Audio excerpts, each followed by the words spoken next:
When Shaquille O'Neal opened a drawer in his hallway on January 25, 2025, one night before the 5th anniversary of Kobe Bryant's death, he found something that should not have been possible. An old Samsung Galaxy, cracked screen, dead battery, a phone he hadn't touched in over a year. But somehow the screen was glowing, and on that screen was a voicemail, dated March 12, 2000, 25 years ago. From a number he didn't recognize, he pressed play, and the voice that came through that speaker stopped him dead in his tracks. "Yo, big fella, it's Bean." Bean, the nickname only people closest to Kobe ever used, and the voice was young, barely 21, out of breath, like he had just left the gym at 5 in the morning, which, knowing Kobe, he probably had. But here is where this story gets crazy. Because in that voicemail, Kobe didn't just say hello. He gave Shaq instructions, specific instructions. Go to the building. They're building Staples Center. Section 8, row 24, seat 34, row 24, Kobe's jersey number. Seat 34, Shaq's jersey number. And then Kobe said 5 words that would haunt Shaq for the rest of that night. And Shaq, don't wait too long. That voicemail was recorded during their first championship season together, the year 2000. They were young, they were unstoppable, and they were already fighting about everything. But Kobe had done something that night that nobody knew about. He had gone to Staples Center after midnight. He had found a construction worker alone in the building, and he had hidden a metal box underneath that exact seat. A box meant for Shaq. A box that would sit in the dark for 25 years through 3 championships. Through the trade, through the feud, through the silence, through Kobe's 81-point game, through his retirement, through his death. Waiting for the one person it was meant for to come find it. And when Shaq finally flew to Los Angeles that night, when he finally knelt on the concrete floor of that arena, with a 71-year-old man who had kept Kobe's secret since the day it was buried, when he finally pulled that dusty metal box out of the concrete and dialed the combination 824, Kobe's 3 jersey numbers, and opened the lid, what he found inside didn't just make him cry, it changed him. 5 items. A photograph he had never seen. A cassette tape recorded at 4 in the morning after their first championship. A gold coin with the number 81 stamped on it, minted 6 years before Kobe ever scored 81 points. A child's drawing from Kobe's daughter that said, "Daddy and Uncle Shaq," and a letter. A letter that contained the words Kobe could never say to Shaq's face for 20 years. But that's not the part that broke him. Because hidden underneath a false bottom in that box, placed there by Kobe in December 2019, exactly 37 days before the helicopter crash that took his life, was one final item. The last thing Kobe Bryant ever put in that box. A secret so small it fit in the palm of your hand, and so big it rearranged everything. Shaq thought he knew about the man he spent 20 years fighting with and the rest of his life missing. I am not going to tell you what it was. Not yet. Because this story deserves to be told from the beginning. And when you hear how a voicemail from the dead led a giant to a bench overlooking the Pacific Ocean where he listened to a 21-year-old Kobe Bryant laugh at 4 in the morning, you will understand why Shaquille O'Neal posted nothing on social media on the 5th anniversary of Kobe's death. Why I sat alone in an empty arena for 1 hour, and why the last item in that box made him say 6 words he had been holding inside for 20 years. Watch this whole video, because what Kobe hid under that seat will stay with you long after this story ends. This is the story of a voicemail, a box, 2 brothers who ran out of time, until one of them built a way to get it back. It starts on a quiet night in Windermere, Florida, January 25, 2025. The lights were low, the TV was off, and Shaquille O'Neal was sitting alone in his house with a weight in his chest that 5 years hadn't made lighter, not by a single ounce. The house was too quiet. It was January 25, 2025, a Saturday, one day before the 5th anniversary of Kobe Bryant's death, and Shaquille O'Neal sat alone in the living room of his 12,000-square-foot home in Windermere, Florida. No music, no television, no guests. Just a 7'1" man in a leather recliner, staring at a wall full of championship photos he couldn't bring himself to look at anymore. His phone buzzed on the marble table beside him, a text from his producer at TNT, another from his business manager, Another from someone asking him to appear on a podcast tomorrow to share memories. He didn't touch any of them. Tomorrow, the whole world would post tributes. Tomorrow, everyone with a Wi-Fi connection would say they missed Kobe. But tonight, Shaq sat with a weight in his chest that 5 years hadn't made lighter. Not by a single ounce. He hadn't slept well all week.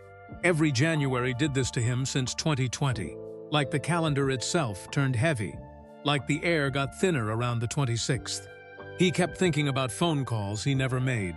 Text messages he typed and deleted. Words that got stuck somewhere between pride and stubbornness and stayed stuck until it was too late.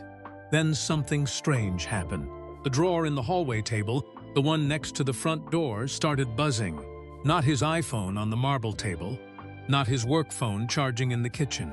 The drawer.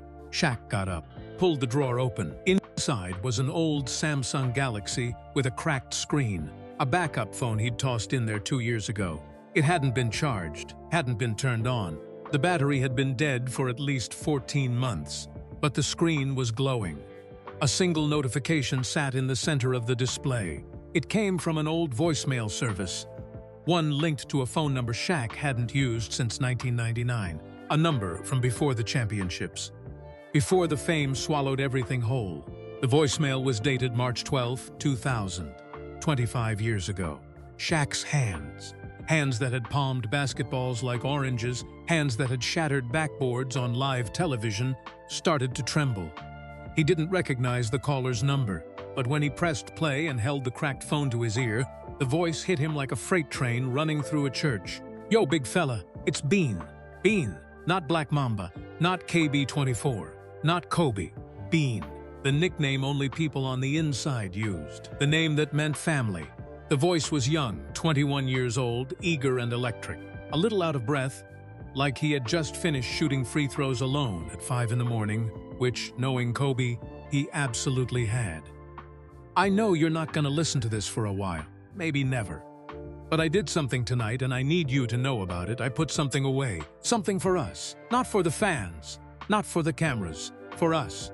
When we're old, man, when all of this is over."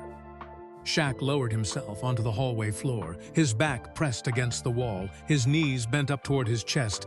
"Go to the building. You'll know which one. Section 8, row 24, seat 34. Look underneath, that's all I'm saying. You'll understand when you find it." A pause, a breath, then 5 words that carved straight through 25 years of silence. "And Shaq." Don't wait too long, the voicemail ended. Shaq pressed replay, and again and again. 11 times he played it. Each time, Kobe's voice sounded more alive, more present, more impossible. Like time itself had folded in half, and a 21-year-old kid was standing right there in the hallway, grinning, daring his teammate to keep up. March 12, 2000. That was the middle of their first championship season together with the Los Angeles Lakers. They were young, they were hungry. They were the most terrifying duo the NBA had ever seen, and they were already fighting about everything. Minutes, shots, respect, the spotlight, whose team it really was. But in that voicemail, there was no fight, no tension, no ego, just a young man hiding something precious and trusting the one person he battled with every single day to come find it. Section 8, row 24, seat 34. Row 24, the number Kobe would later wear on his jersey. Seat 34, Shaq's number.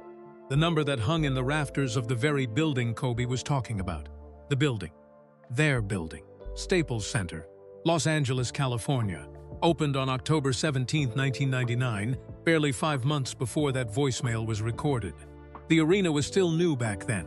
The paint still smelled fresh. The seats still had that stiff, unworn feel. And somewhere underneath one of those seats, Kobe Bryant had hidden something meant for the man he fought with hardest and needed the most.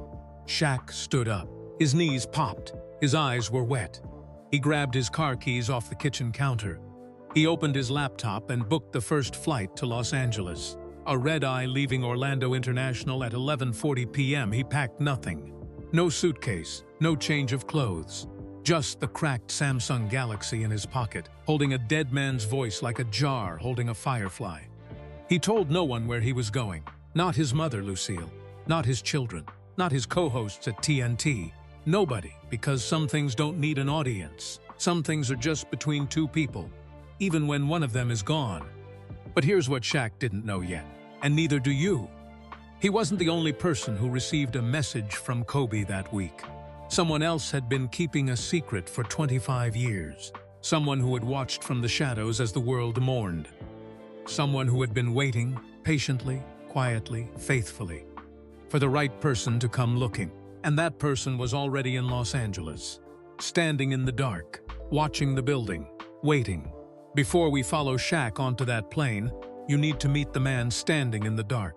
His name was Terrence Malone, 71 years old, 5'7", 160 pounds of bone and memory held together by black coffee and stubbornness. He lived alone in a one-bedroom apartment on Eucalyptus Avenue in Inglewood, California, 4 miles from the arena, close enough to see the glow of its lights on game nights if he stood on his balcony and leaned just right.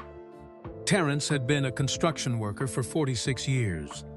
He started at 19, hauling cinder blocks for a contractor in Compton who paid cash and didn't ask for paperwork. Over the decades, he poured foundations for office buildings. He laid rebar for shopping malls. He helped frame schools, hospitals, parking garages, and a church on Crenshaw that his mother attended every Sunday until she passed in 2011. But the job that defined his life, the one that followed him into his sleep every single night, was Staples Center. In 1998 and 1999, Terrence was part of the crew that built the arena from nothing, from dirt, from steel beams and blueprints and a hole in the ground on Figueroa Street in downtown Los Angeles. He poured the concrete for the lower bowl. He bolted the seat rails into place. He ran electrical lines through walls that would one day vibrate with the screams of 20,000 people. Terrence remembered everything about that job. The summer heat that turned the construction site into an oven. The foreman, a thick-necked man named Gus Petridis, who yelled so loud his voice cracked. The way the dust stuck to your skin and stayed there no matter how long you showered. And he remembered one night that changed everything. Late February 2000, a Tuesday, close to midnight. The arena had been open for about 4 months. Terrence was doing overnight maintenance, tightening loose bolts in the lower sections, checking seat brackets, the kind of invisible work nobody thanks you for. The building was empty, dark except for the emergency lights that cast long yellow shadows across the court. Then a door opened.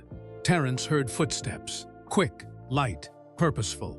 The footsteps of someone who knew exactly where he was going. Young man appeared at the top of Section 8, tall, lean, wearing a plain black hoodie with the hood pulled up and gray sweatpants. He carried a metal box under his left arm, about the size of a shoebox, silver, heavy enough that the young man shifted it against his hip as he walked down the steps. Terrence set down his wrench. He squinted through the dim light. He didn't need a second look. Every person in Los Angeles knew that walk, that jawline, that quiet intensity that burned behind the eyes like a pilot light that never went out. It was Kobe Bryant, 21 years old, 5 months into his first season at Staples Center, already averaging 22 points a game, already the most talked about young player in the league, already carrying the kind of fame that turns grocery store trips into paparazzi events. But right now, at midnight in an empty arena, he looked like a kid. "Hey," Kobe said, not loud, not demanding, almost shy. "Hey," Terrence said back. Kobe walked down to row 24, stopped at seat 34, looked at it for a moment, then looked at Terrence. "I need a favor," he said. Terrence wiped his hands on his work pants. "What kind of favor?" "I need to put this somewhere safe." Kobe held up the metal box. "Under this seat, where nobody will find it. Not for a long time." Terrence studied the young man's face. There was no mischief in it, no arrogance, no celebrity entitlement. Just a quiet seriousness that Terrence recognized because he carried the same look himself. The look of a man doing something that matters to him more than he knows how to explain. "Something personal?" Terrence asked. "Yes, sir." "Sir," this 21-year-old kid, worth more money than Terrence would earn in 10 lifetimes, had just called him sir. That one word told Terrence everything he needed to know about the kind of person standing in front of him. "All right," Terrence said. "Let me get my tools." It took them 20 minutes. Terrence used a flathead screwdriver and a small pry bar to lift the seat panel at the base of seat 34. Underneath was a gap in the concrete foundation, a small hollow space between the structural slab and the seat mount. It was barely big enough to fit the box, but Kobe had measured. He knew it would fit. Of course he did. Kobe Bryant didn't show up anywhere without a plan. They wedged the box into the hollow. Terrence sealed the panel back into place. He checked it twice, 3 times, made sure it was flush, made sure it looked untouched, made sure no one walking past would ever notice. When it was done, Kobe stood up. He looked at the court, empty, polished, gleaming under the emergency lights like a frozen lake. Then he turned back to Terrence. "Can you keep this between us?" Terrence nodded. "I can. For how long? For as long as it takes." Kobe extended his hand. Terrence shook it. The young man's grip was firm, dry, the hand of someone who spent 6 hours a day holding a basketball. Kobe looked him in the eyes, held the gaze for a full 3 seconds, then said 2 words, "Thank you," and left. The door closed behind him. The echo bounced through the empty arena and faded into nothing. Terrence stood alone in Section 8, Row 24, staring at seat 34, knowing that something sacred was now hidden beneath it, something that wasn't his to understand, only his to protect. For 25 years, Terrence Malone kept that secret. He never told his wife, Dolores, who passed in 2017 after 41 years of marriage. He never told his son, Marcus, who worked as a bus driver for LA Metro and called every Sunday at noon. He never told his neighbor, Mrs. Adeline Park, who brought him soup on cold nights and asked too many questions about everything. Not a word, not a whisper, not even when Kobe died. January 26, 2020. The helicopter crash in Calabasas. 9 souls gone in a moment. The news hit Terrence like a cinder block to the chest. He sat in his apartment that day with the curtains drawn and the television off. He didn't need to watch the coverage. He didn't need to see the crying reporters or the candlelight vigils or the murals going up on every wall in the city. He just sat in his chair, hands on his knees, eyes on the wall, holding a secret that burned like an ember he had swallowed whole and could feel glowing somewhere deep in his stomach. He thought about going to the arena, digging up the box himself, driving it to someone who mattered, Vanessa maybe, or Shaq, or the Hall of Fame. Someone who would know what to do with it, but it wasn't his to give. Kobe had hidden that box for a reason. Kobe had a plan. Kobe always had a plan. And somewhere, somehow, Kobe had told someone else about it. The box was waiting for a specific pair of hands. Terrence was just the guardian, the night watchman, the man who kept the light on, so he waited. 5 years. 5 long, quiet, aching years. And then, on the evening of January 25, 2025, sitting in his apartment eating leftover rice and beans, his phone rang. An unknown number. A 305 area code. Miami. Terrence almost didn't answer. He got scam calls every day. Robot voices offering him car warranties and free cruises, but something made him pick up. A feeling. The same feeling he had that Tuesday night in February 2000 when a door opened in an empty arena and a young man walked in with a box and a purpose. "Mr. Malone?"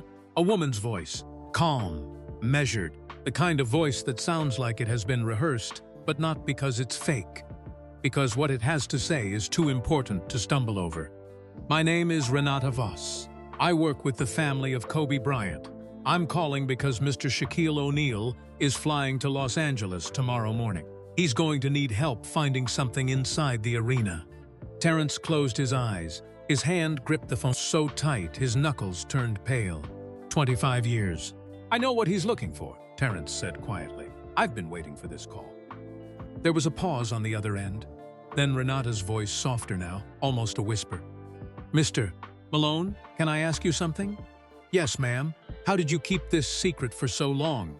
Terrence opened his eyes. He looked across his small apartment, at the photo of Dolores on the shelf, at the Lakers pennant pinned above the television, at the window that faced the direction of the arena he helped build with his own 2 hands. "Because that boy trusted me," he said. "And where I come from, that's the only currency that matters." Renata was quiet for a moment. Then she said, "Mr. O'Neal will be landing at 6:14 a.m. Can you be at the arena by 7? Terrence said, "I've been ready for 25 years. 7 o'clock is nothing." He hung up, set the phone on the kitchen table, looked at his hands. thick, scarred 71 years of labor written into every crease and callus. Then he did something he hadn't done in a long time. He smiled. The secret was finally going home. But here's what Terrence didn't know. And here's what Renata hadn't told him yet. There was a reason Kobe picked that specific seat. Row 24, seat 34. And it wasn't just about jersey numbers. There was a second meaning, a hidden one. One that connected to something Kobe wrote in a leather notebook that wouldn't be discovered for another 24 years. A notebook that Renata was carrying in her bag at that very moment. A notebook with 3 words on the cover that would break Shaquille O'Neal wide open. But that part comes later. Right now, a plane was cutting through the dark sky over the American South, carrying a giant who couldn't sleep. And he was heading straight for the truth. 37,000 feet above the ground, somewhere over East Texas, Shaquille O'Neal sat in seat 1A of a Delta red-eye and stared at the ceiling. The plane was quiet. First class was nearly empty. Just Shaq, a woman in 2C who had fallen asleep before takeoff with a neck pillow shaped like a cat, and a businessman in 3F who kept his reading light on and hadn't turned a single page in 40 minutes. The flight attendant, a small woman named Priya, whose name tag was slightly crooked, had offered Shaq water twice. A blanket once. A warm cookie from the galley. He waved her off each time with a polite shake of his head. Not rude, just somewhere else. His headphones were in. The white cord dangled against his chest. But nothing was playing. No podcast. No music. No NBA highlights. Just silence piped straight into his ears so nobody would try to talk to him. He was listening to the voicemail again. For the 23rd time since he'd left the house. And Shaq, don't wait too long. He pressed pause, pressed play, pressed pause, don't wait too long. But he had waited too long. That was the thing that sat on his ribs like a barbell he couldn't re-rack. He had waited too long to fix things with Kobe while Kobe was still breathing. And no voicemail from the dead, no matter how impossible, no matter how miraculous, could change that fact. Their story was public. Everyone knew the headlines. 2 titans, 1 basketball. A locker room that wasn't big enough for both of their shadows. Shaq was the most dominant center on the planet. Kobe was the most relentless guard anyone had ever seen. Together, they won 3 straight NBA championships, 2000, 2001, 2002, and made the Los Angeles Lakers the most feared team on earth. But behind the trophies, behind the parade floats rolling down Figueroa Street, behind the champagne and the confetti and the magazine covers, there was war. Arguments about shot selection, about who deserved the ball in the 4th quarter, about who the franchise belonged to. Kobe thought Shaq coasted on talent. Shaq thought Kobe was selfish.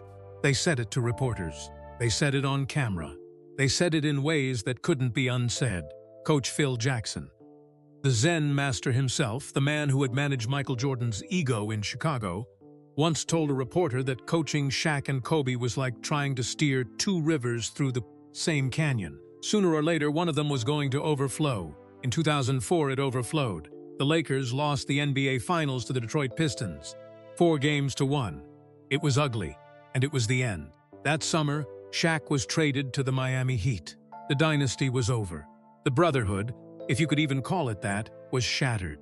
For years after, they circled each other like 2 storms that refused to share the same sky. Every interview was a minefield. Every comment became a headline. Shaq would say something slick on TNT. Kobe would respond with a cold one-liner. The media kept feeding it because conflict sells, and these 2 men were the greatest conflict in sports. But here's what the cameras never showed. Here's what the headlines never printed. In the quiet hours, the ones between midnight and sunrise when nobody is performing for anyone, both of them were hurting. Both of them missed what they had, and both of them were too proud to be the first one to say it. Shaq told a story once, not on television, not on a podcast, just to a friend late at night after a few drinks. He said that sometimes after big TNT broadcasts, he would sit in the parking lot of the studio in Atlanta and think about calling Kobe. He'd pull up the number, stare at it, let his thumb hover over the green button, and then put the phone down, every single time. "I kept thinking there'd be more time," Shaq said. "That's the lie we all tell ourselves. There's always more time, until there isn't." But then, in 2018, 14 years after the trade, something shifted. Nobody knows exactly how it started. Some people say it was a text. Some say it was a chance meeting at an awards show. Some say Vanessa Bryant quietly nudged Kobe to reach out. Whatever the spark was, it caught. They started texting, short messages at first. A congratulations here, a laughing emoji there, nothing deep. Just two men testing the water with their toes before deciding whether to wade in. Then Kobe sent Shaq a link. It was the trailer for Dear Basketball, the animated short film based on the poem Kobe wrote when he retired in 2015. The film would go on to win the Academy Award for Best Animated Short in March 2018. Kobe Bryant, an NBA player, won an Oscar. It was unreal. Shaq watched the trailer 3 times. Then he sent back a voice note. No text, a voice note, because some things need to be heard, not read. That's beautiful, Bean. I'm proud of you. For real. Kobe texted back one word, family. And just like that, the door cracked open. Over the next 2 years, they kept talking. Not every day, not every week, but enough. Enough to feel the ice thinning. Enough to feel the old warmth underneath. They were finding their way back to each other. Slowly, carefully. Like two boxers who had gone 15 rounds and were finally sitting on the same bench, tired enough to stop swinging and honest enough to admit they missed the fight. Then January 26, 2020 happened, a foggy Sunday morning. A Sikorsky S-76B helicopter flying from John Wayne Airport in Orange County to the Mamba Sports Academy in Thousand Oaks. Kobe was on board. So was his 13-year-old daughter, Gianna. So were 7 other people: John Altobelli, Carrie Altobelli, Alyssa Altobelli, Sarah Chester, Peyton Chester, Christina Mauser, and the pilot, Ara Zobayan. 9 souls. At 9:45 a.m., the helicopter crashed into a hillside in Calabasas. No survivors. Shaq was at his home in Florida when he got the call. He didn't believe it at first. Nobody did. The news moved through the world like a shockwave. Fast, disorienting, the kind of information your brain rejects before your heart has time to process it. That evening, Shaq was on TNT. The show had to go on. The producers asked him if he wanted to sit out. He said no. He went on camera in a dark suit with red eyes and a voice that kept cracking like a windshield hit by a stone. Millions of people watched Shaquille O'Neal. The man who had spent his career making people laugh. The man whose smile could fill a room the way his body filled a doorway. Sit on national television and cry. And in that moment, something became clear to everyone watching. Clearer than any championship highlight, clearer than any box score. The beef was never real. Not really. Not at the core. Underneath the trash talk and the power struggles and the years of cold silence, there was love. Complicated love. Stubborn love. The kind of love that only exists between 2 people who pushed each other beyond what either one thought was possible. Brothers who fought like enemies and missed each other like family. And now one of them was gone, and the other one was sitting on a red-eye to Los Angeles, 5 years later, with a dead phone in his pocket and a dead man's voice in his ears, flying through the dark toward a secret that had been waiting under a seat since before either of them knew how the story would end. Shaq looked out the window. Nothing but black. No stars, no city lights. Just the hum of the engines and the faint vibration of the fuselage against his shoulder. He pressed play one more time. Yo, big fella, it's Bean. And for just a second, half a second, it felt like Kobe was sitting in the seat next to him. Not a ghost, not a memory. Just a kid in a black hoodie, grinning, dribbling a phantom basketball between his knees, saying, "Took you long enough." The plane began its descent at 5:48 a.m. Pacific time. The captain's voice came over the intercom. Partly cloudy in Los Angeles. 57 degrees. Light winds from the west. Shaq put the phone in his pocket, wiped his eyes with the back of his hand, straightened his jacket. Through the window, the city appeared below him. A galaxy of lights spread across a basin between the mountains and the sea. Somewhere down there, on Figueroa Street, between the skyscrapers and the freeways and the palm trees that leaned like tired old men, stood a building. Their building. And underneath one of its 20,000 seats, a metal box had been waiting in the dark for 25 years. Patient, silent, faithful, just like Terrence. The wheels touched the runway at 6:14 a.m. Shaq didn't wait for the seatbelt sign. He stood up, all 7 feet 1 inch of him unfolding like a skyscraper, deciding to take a walk and move toward the door. The flight attendant, Priya, watched him go. She had spent the whole flight pretending not to notice who he was. But now, as he ducked through the cabin door and disappeared into the jetway, she whispered to her colleague, "Something's different about him tonight. He looks like a man going to meet someone." She was right. She just didn't know the someone had been dead for 5 years.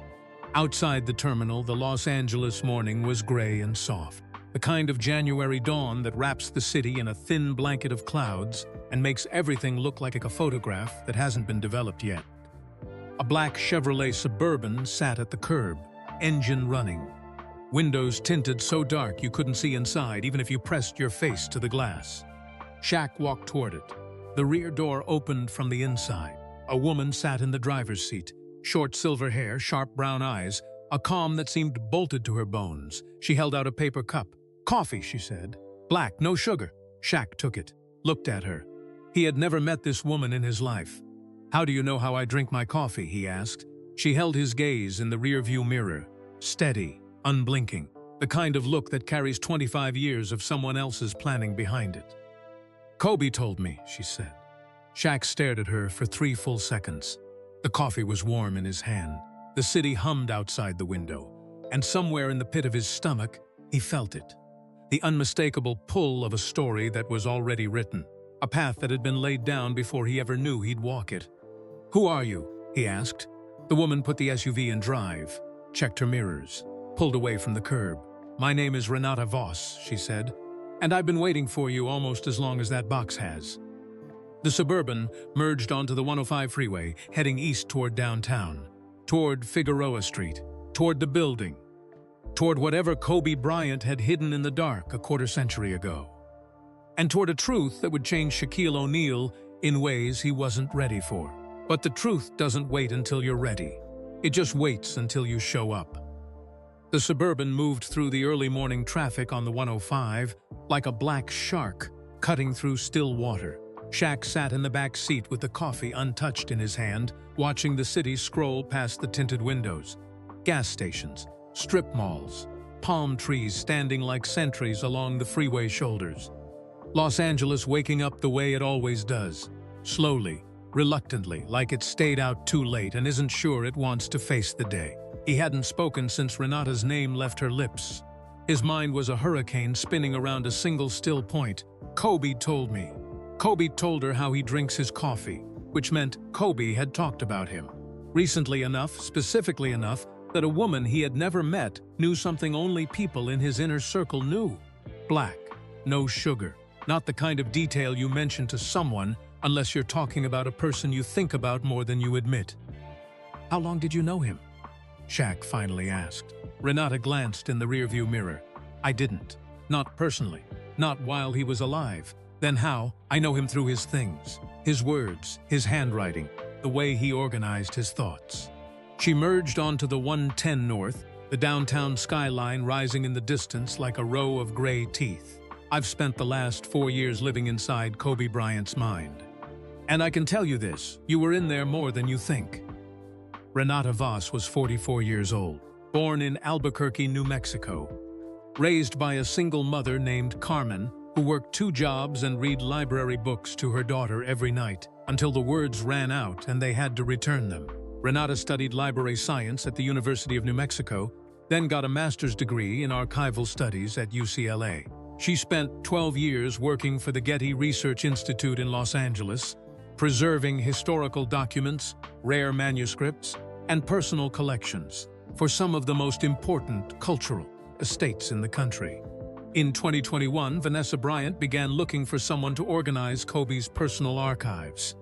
Not his public legacy, the jerseys, the trophies, the Mamba Sports Academy. Those were handled by teams of lawyers and brand managers. Vanessa needed someone for the private things, the things nobody else was supposed to see. Journals, notebooks, loose pages torn from legal pads and stuffed into shoeboxes. Letters Kobe wrote to his parents, Joe and Pamela Bryant. Letters he wrote to his daughters that he never gave them. Birthday letters, written years in advance, sealed in envelopes dated for future milestones. A letter to Natalia for her college graduation. A letter to Gianna for her 18th birthday that would never come. Letters to Bianca and Capri for days so far in the future that Kobe must have written them knowing he might not be there, even before the crash, because that's who he was, a man who planned for everything, including his own absence. Renata was hired in March 2021. She set up a small workspace in a climate-controlled room at the Bryant family's private storage facility in Irvine, California. She worked alone. No assistants, no interns. The material was too personal, too sacred. Vanessa made that clear on the first day. "These are pieces of him," Vanessa had said, standing in the doorway of the storage room, her arms crossed, her voice steady, but her eyes carrying a weight that four walls couldn't hold. "Treat them like they're alive." Renata did. For 4 years, she cataloged thousands of items. She wore white cotton gloves. She used acid-free folders and archival quality boxes. She photographed every page, every sketch, every margin note. She built a digital index so detailed that you could search for a single word, Gianna, or Fadeaway, or Oscar, and find every document where Kobe had written it. And in those 4 years, she came to know Kobe Bryant more intimately than most people who had stood in the same room with him. She knew that he wrote in black ink. Always. Never blue. Never pencil. Black ink because he once told an interviewer that he wanted his thoughts to be permanent. "You can erase pencil," Kobe had said. "You can't erase commitment." She knew that he drew in the margins. Small sketches, basketball plays mostly, but sometimes other things. A sunrise, a pair of sneakers, a stick figure of a girl with a ponytail shooting a basketball. Gianna, almost certainly. She knew that he wrote lists, endless lists, goals for the season, goals for the decade, goals for his daughters, goals for his production company, Granity Studios, which he founded in 2016 to create stories that inspired young athletes. He wrote a list once titled "Things I Want to Say Before I Can't," and on that list, 7th from the top, in capital letters, was one word: shock. Renata had stared at that word for a long time the day she found it. She didn't know the full history between them. Not then. She was a researcher, not a basketball fan. But she could feel the weight of that word on the page. The way the pen had pressed harder than usual. The way the letters were slightly larger than the others on the list. Like Kobe's hand had tried to make the word big enough to match what it meant. Over time, as Renata went deeper into the archive, the picture became clearer. Kobe thought about Shaq constantly, not with anger, not with resentment, with something closer to longing.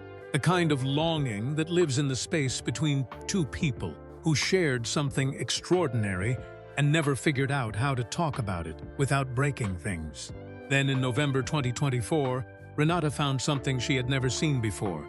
It was a Tuesday, overcast. She remembers because she had left her umbrella in the car and had to run through the rain to get into the storage facility. Her shoes were wet. The fluorescent lights buzzed overhead. She was going through a box labeled Phone Wreckers Misc 1998-2001, one of the last uncatalogued boxes in the collection. Most of it was mundane, old phone bills, receipts from a Verizon store in Beverly Hills, a warranty card for a Nokia that probably hadn't worked since the Clinton administration. But at the bottom of the box, underneath everything else, was a small leather notebook, dark brown, worn at the edges, about the size of a passport. The kind of notebook you buy at an airport bookstore and shove in your pocket for the flight. On the cover, in Kobe's unmistakable handwriting, black ink, sharp slanted letters, the case slightly taller than it needed to be, were 2 words. "For Diesel." Renata's breath stopped. Diesel. She didn't know the nickname. Not at first. She had to search the archive index. It took her 11 seconds to find it. Kobe's nickname for Shaquille O'Neal. Used in private, used in texts. Used in the early years when the bond was still forming and the cracks hadn't spread. She opened the notebook with gloved hands. 3 pages, that's all. 3 pages of writing in Kobe's hand, but 3 pages that carried the weight of a cathedral. The first page was a diagram, a sketch of the lower bowl at Staples Center, section numbers labeled, an arrow pointing to one specific location, Section 8, Row 24, Seat 34. Circled 3 times in black ink. Beside the circle, a small note. Under the seat, Terrence helped. The second page was a timeline. February 28, 2 box placed. June 19, 2000. Won the chip. Wanted to tell him. Didn't. 2001. Back to back. Still didn't tell him. 2002 three-peat. Almost told him in the locker room. He was laughing so hard. Couldn't ruin the moment. 2004, traded, can't tell him now. Too much anger. 2006, Addy won, the coin. The dream was real. 2016, last game. Added Natalia's drawing. Cried in the parking lot. 2018, started talking to Shaq again. Almost time. December 2019, added the last piece. He's ready. I'm ready. Going to invite him to a game in February. The timeline ended there. December 2019, 1 month before the crash. The third page had a single sentence, written larger than the others, centered on the page like a title on a movie poster. When he's ready, help him find it. Renata sat in the climate-controlled room in Irvine, California, holding a dead man's instructions in her gloved hands, and felt the room tilt. Not literally, but something inside her shifted. The axis of the whole project moved. Everything she had cataloged for 4 years, every journal, every letter, every margin sketch, suddenly orbited around this one small notebook like planets around a sun. Kobe had been planning this reunion for 25 years. He had hidden a box for his brother in the building they shared. He had gone back to it again and again. After championships, after milestones, after heartbreaks, adding pieces like a man tending a garden nobody else could see. And in his final month on Earth, he had added the last piece and written in his notebook that he was ready. Ready to bring Shaq to the box. Ready to sit next to him. Ready to say the things that 20 years of pride had kept locked behind his teeth. And then he died. And the box stayed in the dark. And the notebook stayed in a cardboard box labeled Phone Wreckers Misk. Until Renata.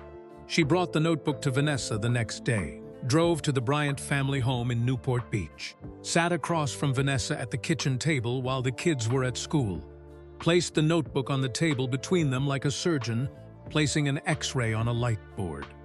Vanessa picked it up, opened it, read the 3 pages. Her lips moved slightly as she followed Kobe's handwriting, a habit Renata imagined from years of reading his notes, his lists, his letters. The handwriting of the person you loved most in the world becomes a language only you can truly hear. Vanessa held the notebook for a long time.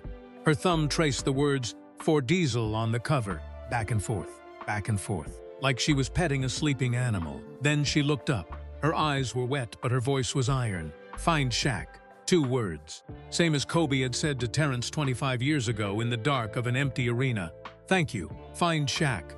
2-word sentences that carried the weight of lifetimes. It took Renata 2 months. Shaq's inner circle was tight.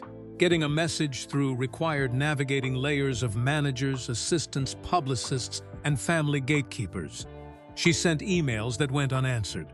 She left voicemails that were never returned. She drafted letters that she rewrote 11 times. Because how do you explain to a man that his dead friend left him a treasure map in a leather notebook? Finally, in mid-January 2025, she reached a woman named Carolyn Mack, Shaq's personal coordinator, the person who managed his private calendar and decided which messages actually reached him and which disappeared into the void. Renata explained what she had found.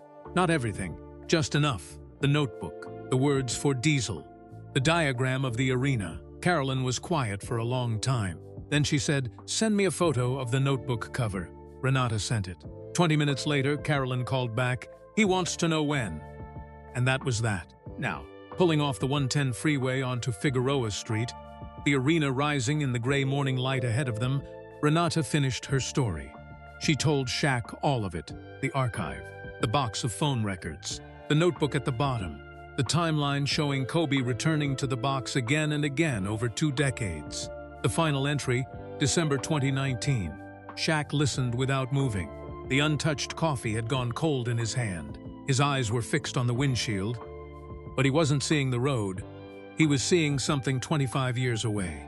A young man in a black hoodie, a midnight visit, a metal box lowered into concrete like a seed planted in soil that wouldn't bloom for a quarter century.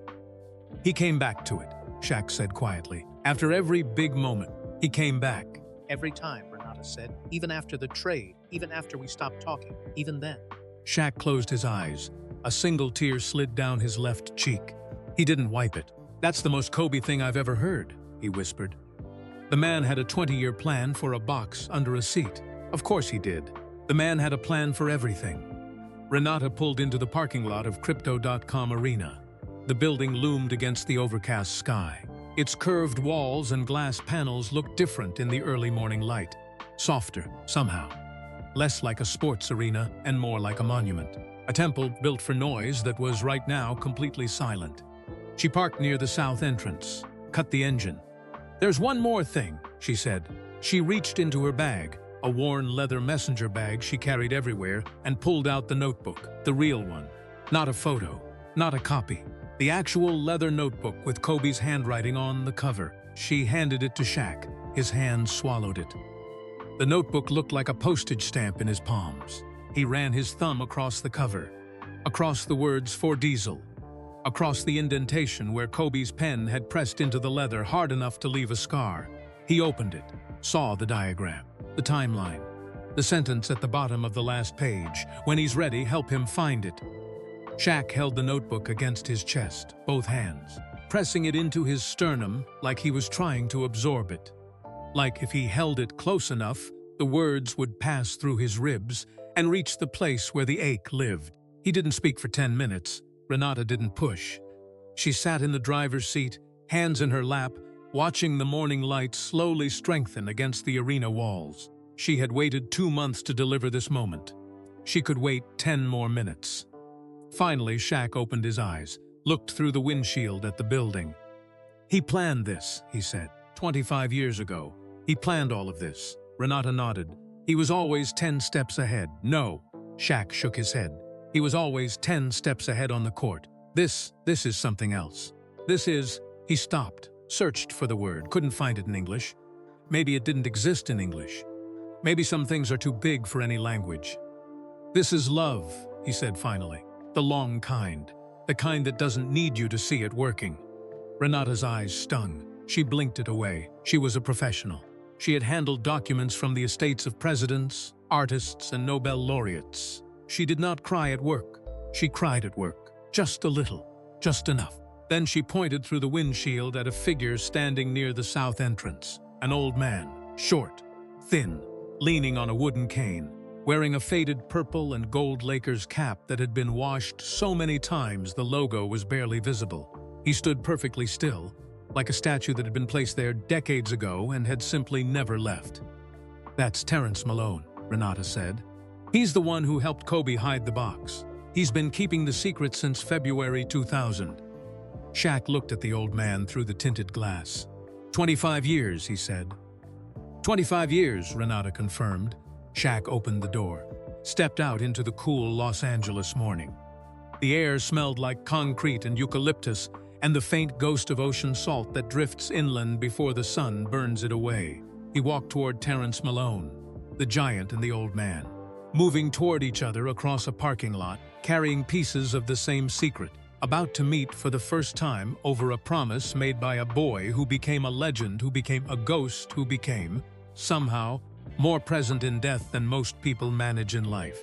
And inside the building behind them, underneath 20,000 empty seats, in a hollow space carved into the concrete foundation of Section 8, Row 24, Seat 34, a metal box sat in the dark, cold, dusty, patient, about to see daylight for the first time in a quarter century. But it wasn't ready to give up all its secrets just yet, because the biggest one, the one that would change everything, was hidden beneath a false bottom that nobody, not even Renata, knew existed. Not yet. Terrence Malone had arrived at the arena at 6:15 a.m. 45 minutes early. Because that's who he was. The kind of man who believed that if you're on time, you're already late. A lesson his father, Raymond Malone, a postal worker in Shreveport, Louisiana, for 38 years, had drilled into him before Terrence was old enough to read a clock. He had taken the number 40 bus from Inglewood. 2 transfers, 47 minutes. He could have called a taxi. Renata had offered to send a car. But Terrence Malone didn't take rides from strangers. He took the bus, same as he'd taken the bus to the construction site every morning in 1998 and 1999, when they were building this very arena from a hole in the ground. He stood near the south entrance now, leaning on his wooden cane, a piece of sanded oak his son Marcus had carved for him last Christmas, watching the sky lighten over downtown. The clouds were low and gray. The kind of clouds that looked like someone draped a bedsheet over the whole city and forgot to pull it off. He wore his Lakers cap, the one Dolores had given him for their 35th wedding anniversary. She'd bought it at a kiosk on Hollywood Boulevard, and when she handed it to him, she said, "You built the building. You deserve the hat." He had worn it almost every day since, even after she passed, especially after she passed. Then the black Suburban pulled into the lot.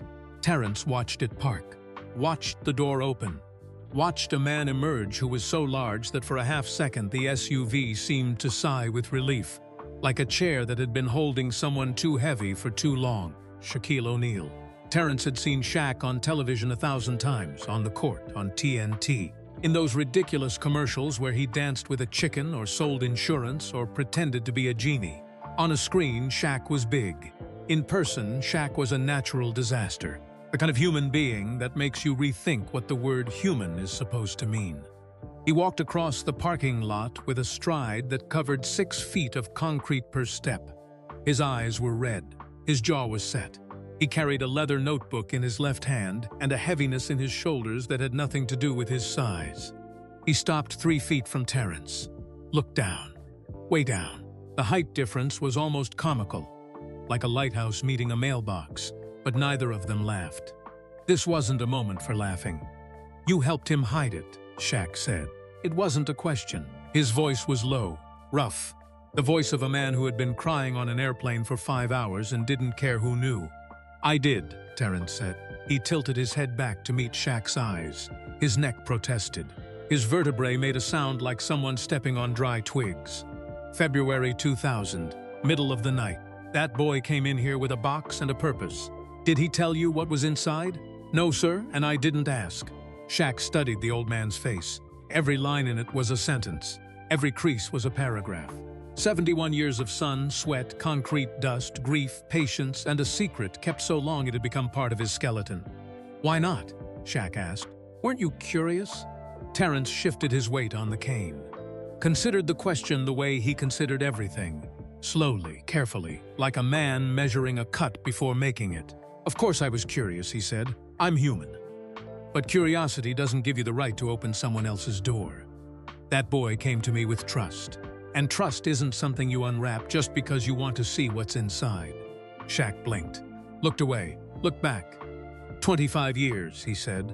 "You kept this for 25 years. Even after he died, even when the whole world was falling apart. You just held it." Terrence shrugged, the kind of shrug that isn't casual, the kind that carries a mountain and pretends it's a pebble. "A promise is a promise," he said. "Doesn't have an expiration date, doesn't care how long. Doesn't care if the person who asked you is still here to check. A promise is between you and the truth doesn't forget." Something shifted in Shaq's face. The tightness around his eyes softened. The wall he had been carrying between himself and the world developed a crack. Not a break, a crack, just enough for light to leak through. "My grandmother used to say something like that," Shaq said quietly. "Odessa. Her name was Odessa. She used to say, 'A man's word is the only thing he owns that can't be repossessed.'" Terrence smiled. The first real smile he had allowed himself all morning. A small one. The kind that starts at the corners of the mouth and barely makes it to the cheeks, but lights up the eyes like someone turned on a lamp in a dark room. "Odessa sounds like she was good people," he said. "The best," Shaq said. "She died in 1996. Die wife, 2017. 41 years. They stood there for a moment. 2 men who had lost women they loved. 2 men who understood that some absences don't shrink with time. They just become rooms you learn to live around. Doors you stop opening because what's behind them is too big to face every day. Then Terrence looked toward the arena entrance. The glass doors reflected the gray sky and the outline of 2 figures. One enormous, one small, standing side by side like a redwood next to a fence post. "You ready?" Terrence asked. Shaq took a breath, let it out slow, looked at the building where he had dunked so hard the basket supports bent, the building where he had lifted 3 championship trophies, the building where 20,000 people had chanted his name until the walls shook, the building where he and Kobe had been gods. "No," he said, "but let's go anyway." Terrence nodded. That's usually how the important things work. They turned toward the entrance. Renata was already there, holding the door open. She had called ahead. Everything was arranged. Inside the door, standing in the main concourse with a lanyard around her neck and a walkie-talkie in her hand, was a woman named Gabriela Soto. She was the arena's operations manager, 39 years old, born in East LA, sharp as a box cutter, and the person who kept the 20,000-seat machine running on a daily basis. She had been briefed by the Bryant estate 2 days ago. She didn't know all the details. She knew enough. "Mr. O'Neill," she said, professional, steady. But Shaq could see it in her eyes. The same flicker of awe that crossed everyone's face when they realized they were standing next to a man whose shoe size was 22 and whose shadow needed its own zip code. "Gabriela," Shaq said. He always remembered names. People thought he was just a clown, a big funny man who made jokes and sold icy hot patches on television. But Shaquille O'Neal had a doctorate in education from Barry University. He owned over 100 businesses. He remembered every name, every handshake, every small kindness. That was his superpower. Not the dunks, the memory. "The arena is closed for maintenance today," Gabriela said. "No events, no staff in the lower bowl. I've cleared Section 8 through Section 12. You'll have complete privacy." "Thank you," Shaq said. Gabriela hesitated. Then she said, "My father was at Game 1 of the 2000 finals. He said the building shook when you dunked in the fourth quarter. He talks about it every Thanksgiving." Shaq smiled. A small, tired, genuine smile. "Tell your father I said thank you.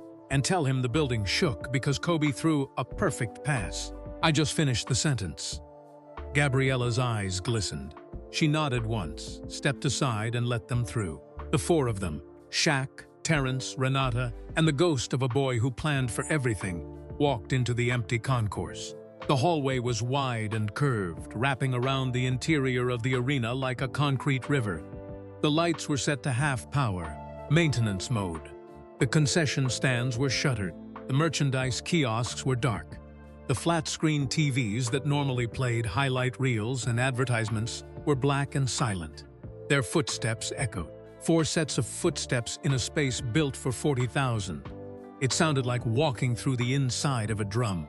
Every step bounced off the walls and came back slightly changed, slightly softer, like the building was absorbing the sound and holding it the way old buildings hold memories. In the concrete, in the steel in the air between the seats. Shaq had walked this concourse hundreds of times. Before games, when the hallway was packed with vendors and security guards and assistant coaches carrying clipboards. After games, when the hallway smelled like popcorn and sweat and victory or defeat, depending on the night. During championship parades, when the hallway was a river of purple and gold and the noise was so loud it felt physical, like being inside a heartbeat. But today the hallway was empty, and the emptiness made it sacred. They turned left at the Section 8 entrance, pushed through a heavy door, and stepped into the lower bowl. The court stretched out below them, hardwood, polished, gleaming under the maintenance lights like the surface of a frozen pond. The Lakers logo at center court, the purple and gold basketball with the block letters, stared up at the ceiling like an eye that never blinks. The seats surrounded the court in rising rows. Purple, gold, thousands of them, empty, every single one. A coliseum without its crowd, a cathedral without its congregation. Shaq stopped at the top of the section. He put his hand on the railing. He looked out over the arena, the court, the seats, the banners hanging from the ceiling. His eyes found them automatically. The championship banners, the retired jerseys, his number 34 hanging in the rafters on a gold lafada fabric, and next to it, number 8, number 24, both Kobe's, both retired, hanging side by side in the air above the court where they had been worn into legend. 34 and 8 and 24. Together forever in the rafters of the building they fill. Shaq stared at those banners for a long time. Then he looked down at the seats below him. Row 24 was about halfway down the section. He could see it from here, and at the end of row 24, slightly offset from the aisle, was seat 34. Just a seat, purple cushion, gold armrest, metal frame bolted to a concrete riser. It looked exactly like the 19,999 other seats in the building. But it wasn't. Underneath it, in a hollow carved into the foundation, a metal box had been sleeping for 25 years. Placed there by a 21-year-old kid who couldn't tell his teammate he loved him, so he built a time capsule instead, and spent the next 2 decades adding to it like a man tending a flame he refused to let die.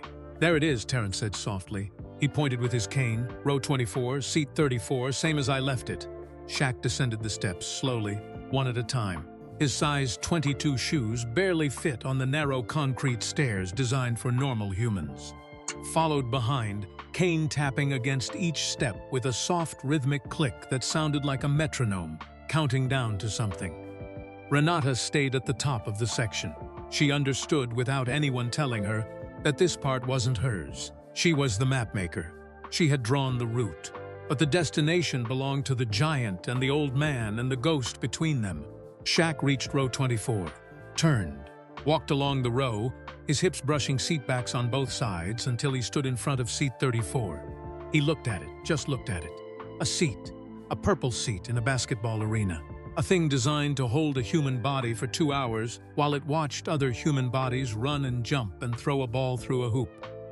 That's all it was. That's all anyone walking past would ever see. But Shaq saw something else. He saw Kobe, 21 years old, sitting in this exact seat the night before Game 1 of the 2000 finals. Alone, midnight, staring at the empty court, visualizing every move, every play, every possible outcome. Because that's what Kobe did.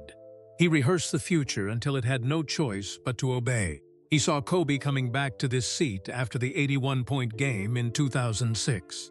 After his final game on April 13, 2016, when he scored 60 points against the Utah Jazz and walked off the court for the last time and said to the crowd, "Mamba out." After every moment that mattered, Kobe had come back to this seat, to this box, to the one secret he kept from everyone except an old construction worker and a piece of leather. "This is where he sat," Terrence said, arriving at Shaq's side, slightly winded from the stairs. "The night before Game 1, I saw him. I was working late, checked the lower bowl around midnight, and there he was, sitting right here, alone, just looking at the court." "What was he doing?" Shaq asked. Terrence thought about it. "Nothing, and everything. You know how some people sit, and you can tell their mind is somewhere else? He wasn't like that. He was right here, completely here, like the building was talking to him and he was listening." Shaq put his hand on the seat back. The fabric was cool under his palm. He could feel the metal frame underneath, solid, unmoved. 25 years of earthquakes, concerts, playoff games, championship celebrations, and ordinary Tuesday nights. And this seat had held firm, just like the man who chose it. "Let's open it," Shaq whispered. Terrence nodded. He lowered himself to the ground slowly, his old knees issuing a protest that sounded like someone crumpling a paper bag. He set his cane across his lap and positioned himself in front of the seat base. "There's a panel here," he said, running his fingers along the bottom edge of the seat mount. "Part of the original construction. Most people don't know it's there. It's where the maintenance crews access the bolt anchors if a seat needs replacing." His fingers found the seam, a thin line in the concrete where the panel met the foundation. He looked up at Shaq. "I'll need your hands," he said. "Mine aren't what they used to be." Shaq knelt down. The movement was slow and deliberate, like a building deciding to become a man. His knees pressed into the concrete. His hands that had once palmed Vlad Divac's face on national television. Hands that had held 4 Larry O'Brien trophies. Hands that had lifted his children into the air like they were made of feathers. Those hands now wrapped around the edges of a small concrete panel at the base of seat 34. "Pull up and toward you," Terrence instructed. "Gentle. The concrete is old. Don't crack it." Shaq pulled, gently. The panel resisted for a moment. 25 years of settled dust and temperature changes had sealed it tighter than any lock. Then it gave. A soft grinding sound, a puff of ancient air, the smell of cold concrete and trapped time. The panel came free. Shaq set it aside. Underneath, in a hollow space between the structural slab and the seat mount, a gap no bigger than a bread box, sat a metal box. Silver, dusty, cold to the touch, about the size of a shoebox. The corners were slightly rounded. The surface was covered in a thin film of concrete dust that made it look ghostly, like something recovered from a shipwreck. It had been sitting in this spot since February 28, 2000.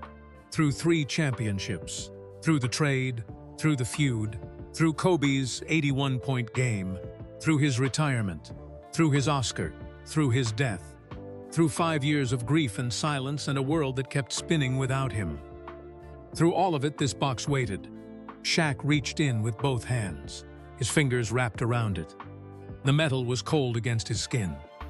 The kind of cold that seeps into your bones and makes you shiver not from temperature but from time. From the realization that you are touching something that was last touched by a hand that no longer exists. He lifted it out. It was heavier than he expected. Not physically heavy, but heavy in the way that things become heavy when they carry meaning.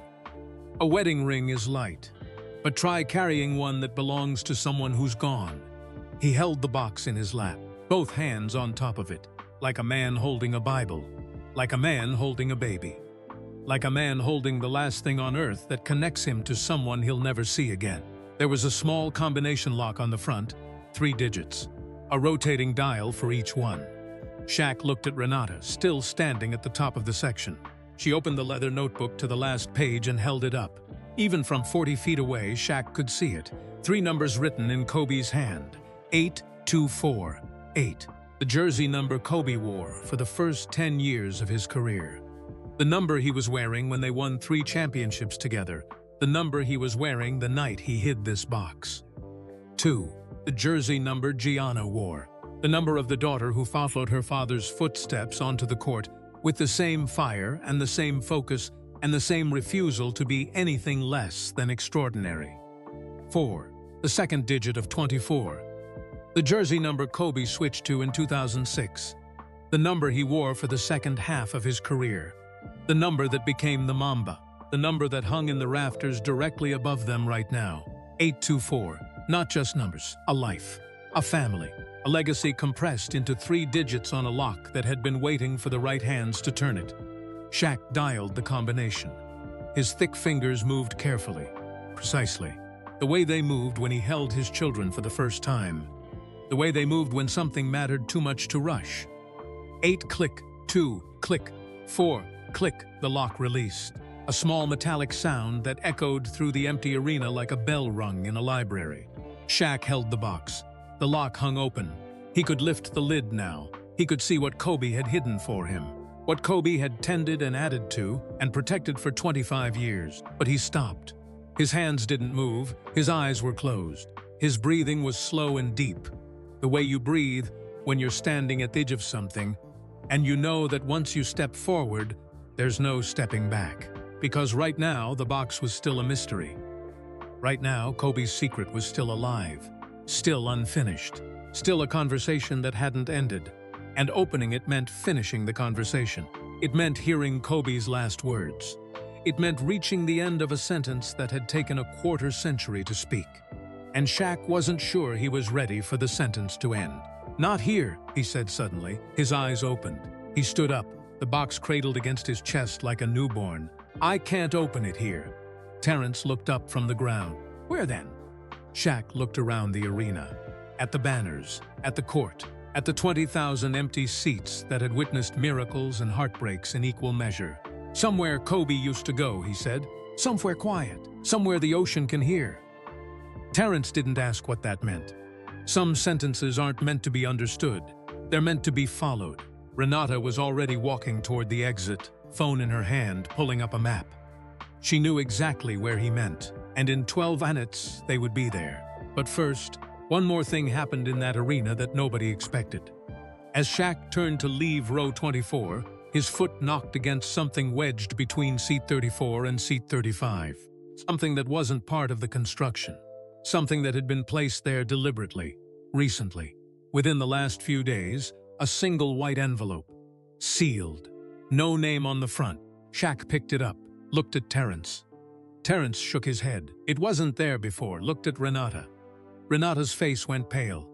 "That's not from the notebook," she said. "I don't know where that came from. Someone else had been here. Someone else knew about the box. Someone had been in this arena, in this section, at this seat, and had left a message. But who?" Shaq slipped the envelope into his jacket pocket next to the cracked Samsung Galaxy that held a dead man's voicemail. Two mysteries now, the box and the envelope. One from 25 years ago, one from yesterday. He carried both of them out of the arena and into the gray Los Angeles morning. The Suburban was waiting, the ocean was waiting, and the truth, all of it, every last piece, was almost ready to show itself. Almost. They drove west on the 10 freeway, toward the ocean, toward the edge of the continent where the land runs out of ideas and hands everything over to the water. Nobody spoke. The Suburban moved through traffic like a hearse, steady, unhurried, carrying something too important to rush. Shaq sat in the back seat with the metal box on his lap and both hands pressed flat against the lid like he was keeping it warm, or keeping it closed, or both. Terrence sat beside him, cane between his knees, Lakers cap low over his eyes, staring out the window at a city he had helped build one foundation at a time. Renata drove. She didn't turn on the radio. She didn't check her phone. She just drove, west on the 10, past Crenshaw, past La Brea, past the point where the freeway lifts up and you can see the ocean for the first time. A thin blue line drawn between the buildings like a secret the city is trying to keep. They exited at 4th Street in Santa Monica, turned right on Ocean Avenue, parked along the curb near Palisades Park, that long, narrow strip of green that runs along the bluffs above Pacific Coast Highway, with the Santa Monica Pier to the south and the mountains of Malibu to the north and the whole Pacific Ocean spread out below, like God spilled a bucket of blue and decided to leave it. It was 8:27 a.m. The park was nearly empty. A jogger in neon yellow shoes padded along the path. An older woman sat on a bench reading a paperback with the cover missing. A man with a gray beard played acoustic guitar near the rose garden. Something soft and Spanish that floated through the eucalyptus trees like smoke. Shaq carried the box to a bench near the edge of the bluff. The bench was wooden, green paint peeling at the edges. A small brass plaque on the backrest read, "In memory of Arthur and Vivian Cho, who loved this view and each other," in that order. Someone had placed a single-dried rose on the armrest. It had been there long enough to lose its color, but not long enough to lose its shape. Shaq sat down. The bench groaned. Not from complaint, from acknowledgement, like it understood that what was about to happen here required its full attention. Terrence sat beside him. The old man moved slowly, lowering himself with the care of someone who has learned that the ground is farther away than it used to be. He placed his cane across both their laps, his end and Shaq's end, like a bridge between two countries. Renata stood a few steps back, near a eucalyptus tree whose trunk had twisted over the decades into a shape that looked like a woman turning to look over her shoulder. She leaned against it, arms crossed, not intruding, not retreating, just present, a witness. Below them, the Pacific Ocean moved in long, slow, silver waves. The morning light hadn't fully broken through the clouds yet, so the water looked like mercury, heavy and bright and alive with a rhythm that predated everything.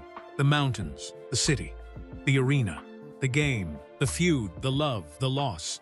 All of it was a blink compared to the patience of that water. "Why here?" Terrence asked. Shaq looked at the ocean.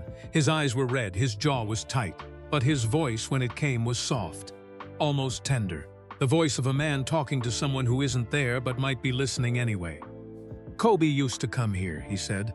"After practice sometimes. After games. He told me once, just once, in the locker room, when it was late and everyone else had gone home, and we were both too tired to pretend we didn't like each other." He paused. The guitar player switched to a new song, something slower. He said he liked watching the waves, because they never stop working, even when the tide goes out, even at night, even when nobody's watching. They just keep going, keep pushing, keep showing up. Shaq looked at Terrence. That's who Kobe was. He was the ocean pretending to be a person. Terrence nodded, not because he had known Kobe, but because he had known men like Kobe. Men whose engines never turned off. Men who measured their worth in effort and couldn't rest because resting felt like dying. Terrence had worked beside men like that on construction sites his whole life. They were the first ones there and the last ones to leave, and they never once complained because the work itself was the reward. Dolores was like that, Terrence said. Couldn't sit still, couldn't stop fixing things, the house, the garden, me. He smiled, a sad smile. the kind that honors someone by remembering them exactly as they were. Imperfect, relentless, impossible to live without. Shaq placed his hands on the box, felt the cold metal through his palms, took one more breath.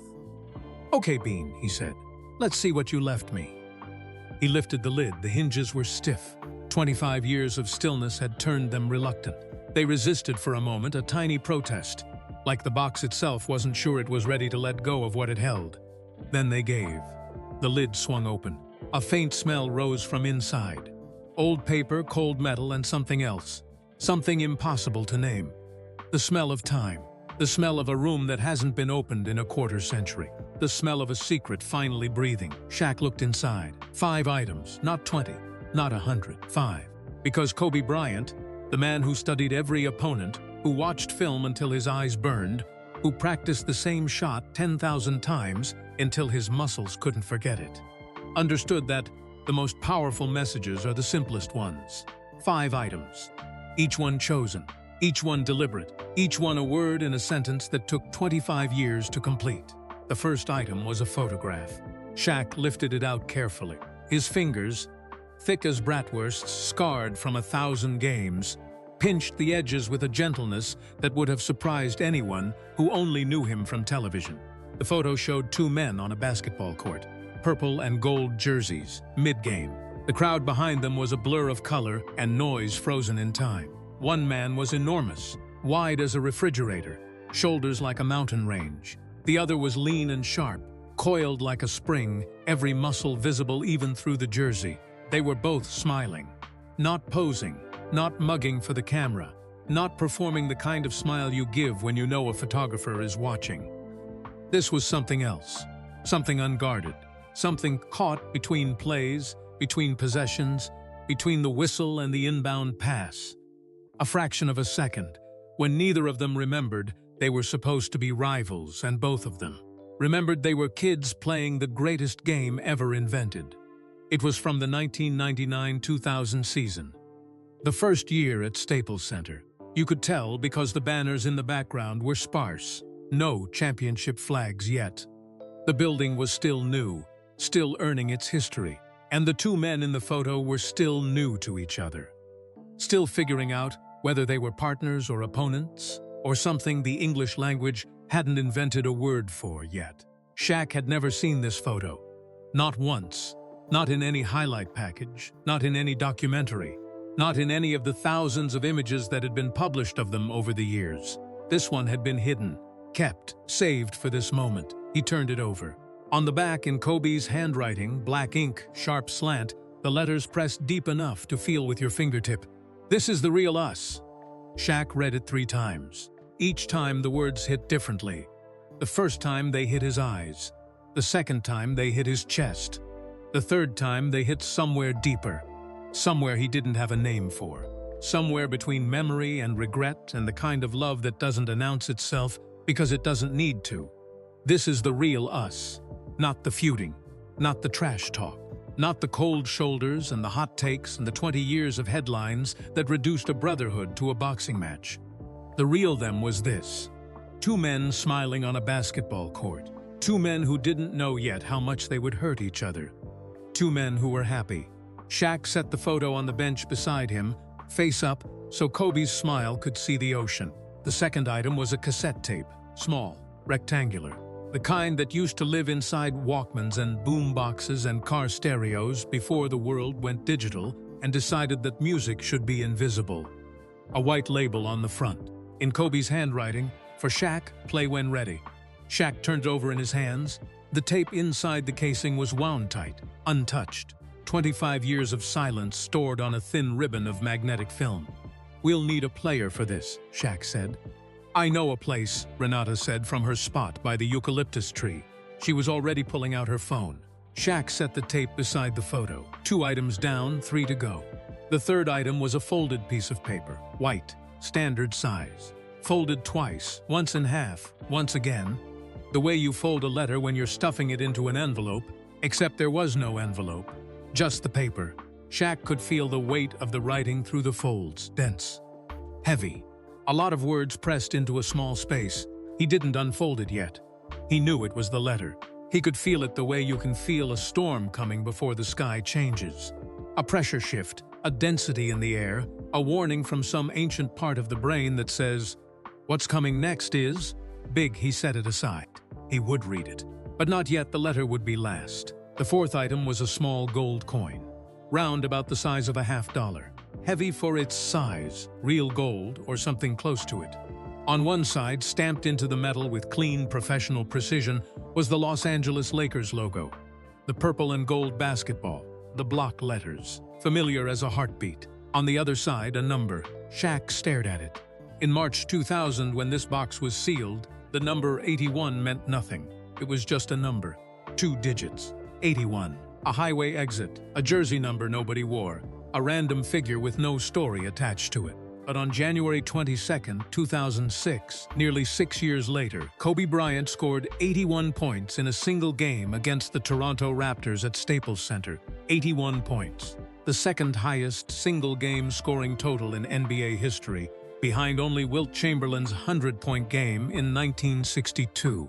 It was one of the greatest individual performances in the history of professional sports. A feat so extraordinary that people who watched it live still talk about it the way people talk about eclipses, with a mixture of awe and disbelief and the nagging suspicion that what they witnessed wasn't entirely of this world. 81 points. And here was a coin, made before it happened, with that number on it, sitting in a box that had been sealed 6 years before the game was played. Shaq turned the coin over and over and over, like a man turning a puzzle piece, trying to find the angle that makes it fit. "That's impossible," he said. Terrence leaned over to look, saw the number, didn't understand its significance. Terrence followed the Lakers, but he wasn't the kind of fan who memorized statistics.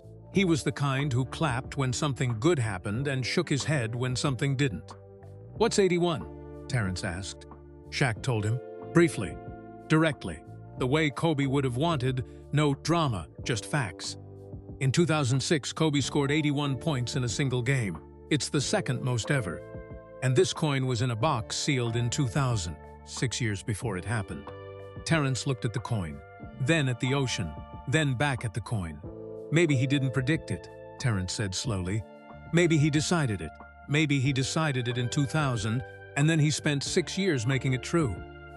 Shaq looked at the old man, looked at the coin, and for the first time all morning he laughed. Not a big laugh, not the Shaq laugh that shook TV studios and made interviewers lose their composure. A quiet one, a private one, the kind you give when something is so perfectly, absurdly, undeniably Kobe that the only proper response is to surrender to it. "That," Shaq said, "is exactly what happened." He set the coin beside the photo and the tape. 3 items on the bench, 2 remaining. The 5th item was at the bottom of the box.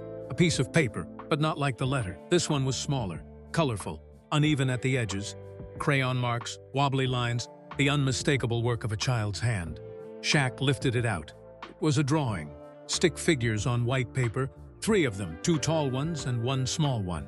The tall ones wore purple and gold, colored in with the kind of aggressive crayon pressure that only children apply, pressing so hard the wax leaves ridges on the paper like tiny mountain ranges. The small figure stood between the 2 tall ones. It had a big round smile, no neck, arms sticking straight out like a letter T. A triangle dress colored in pink.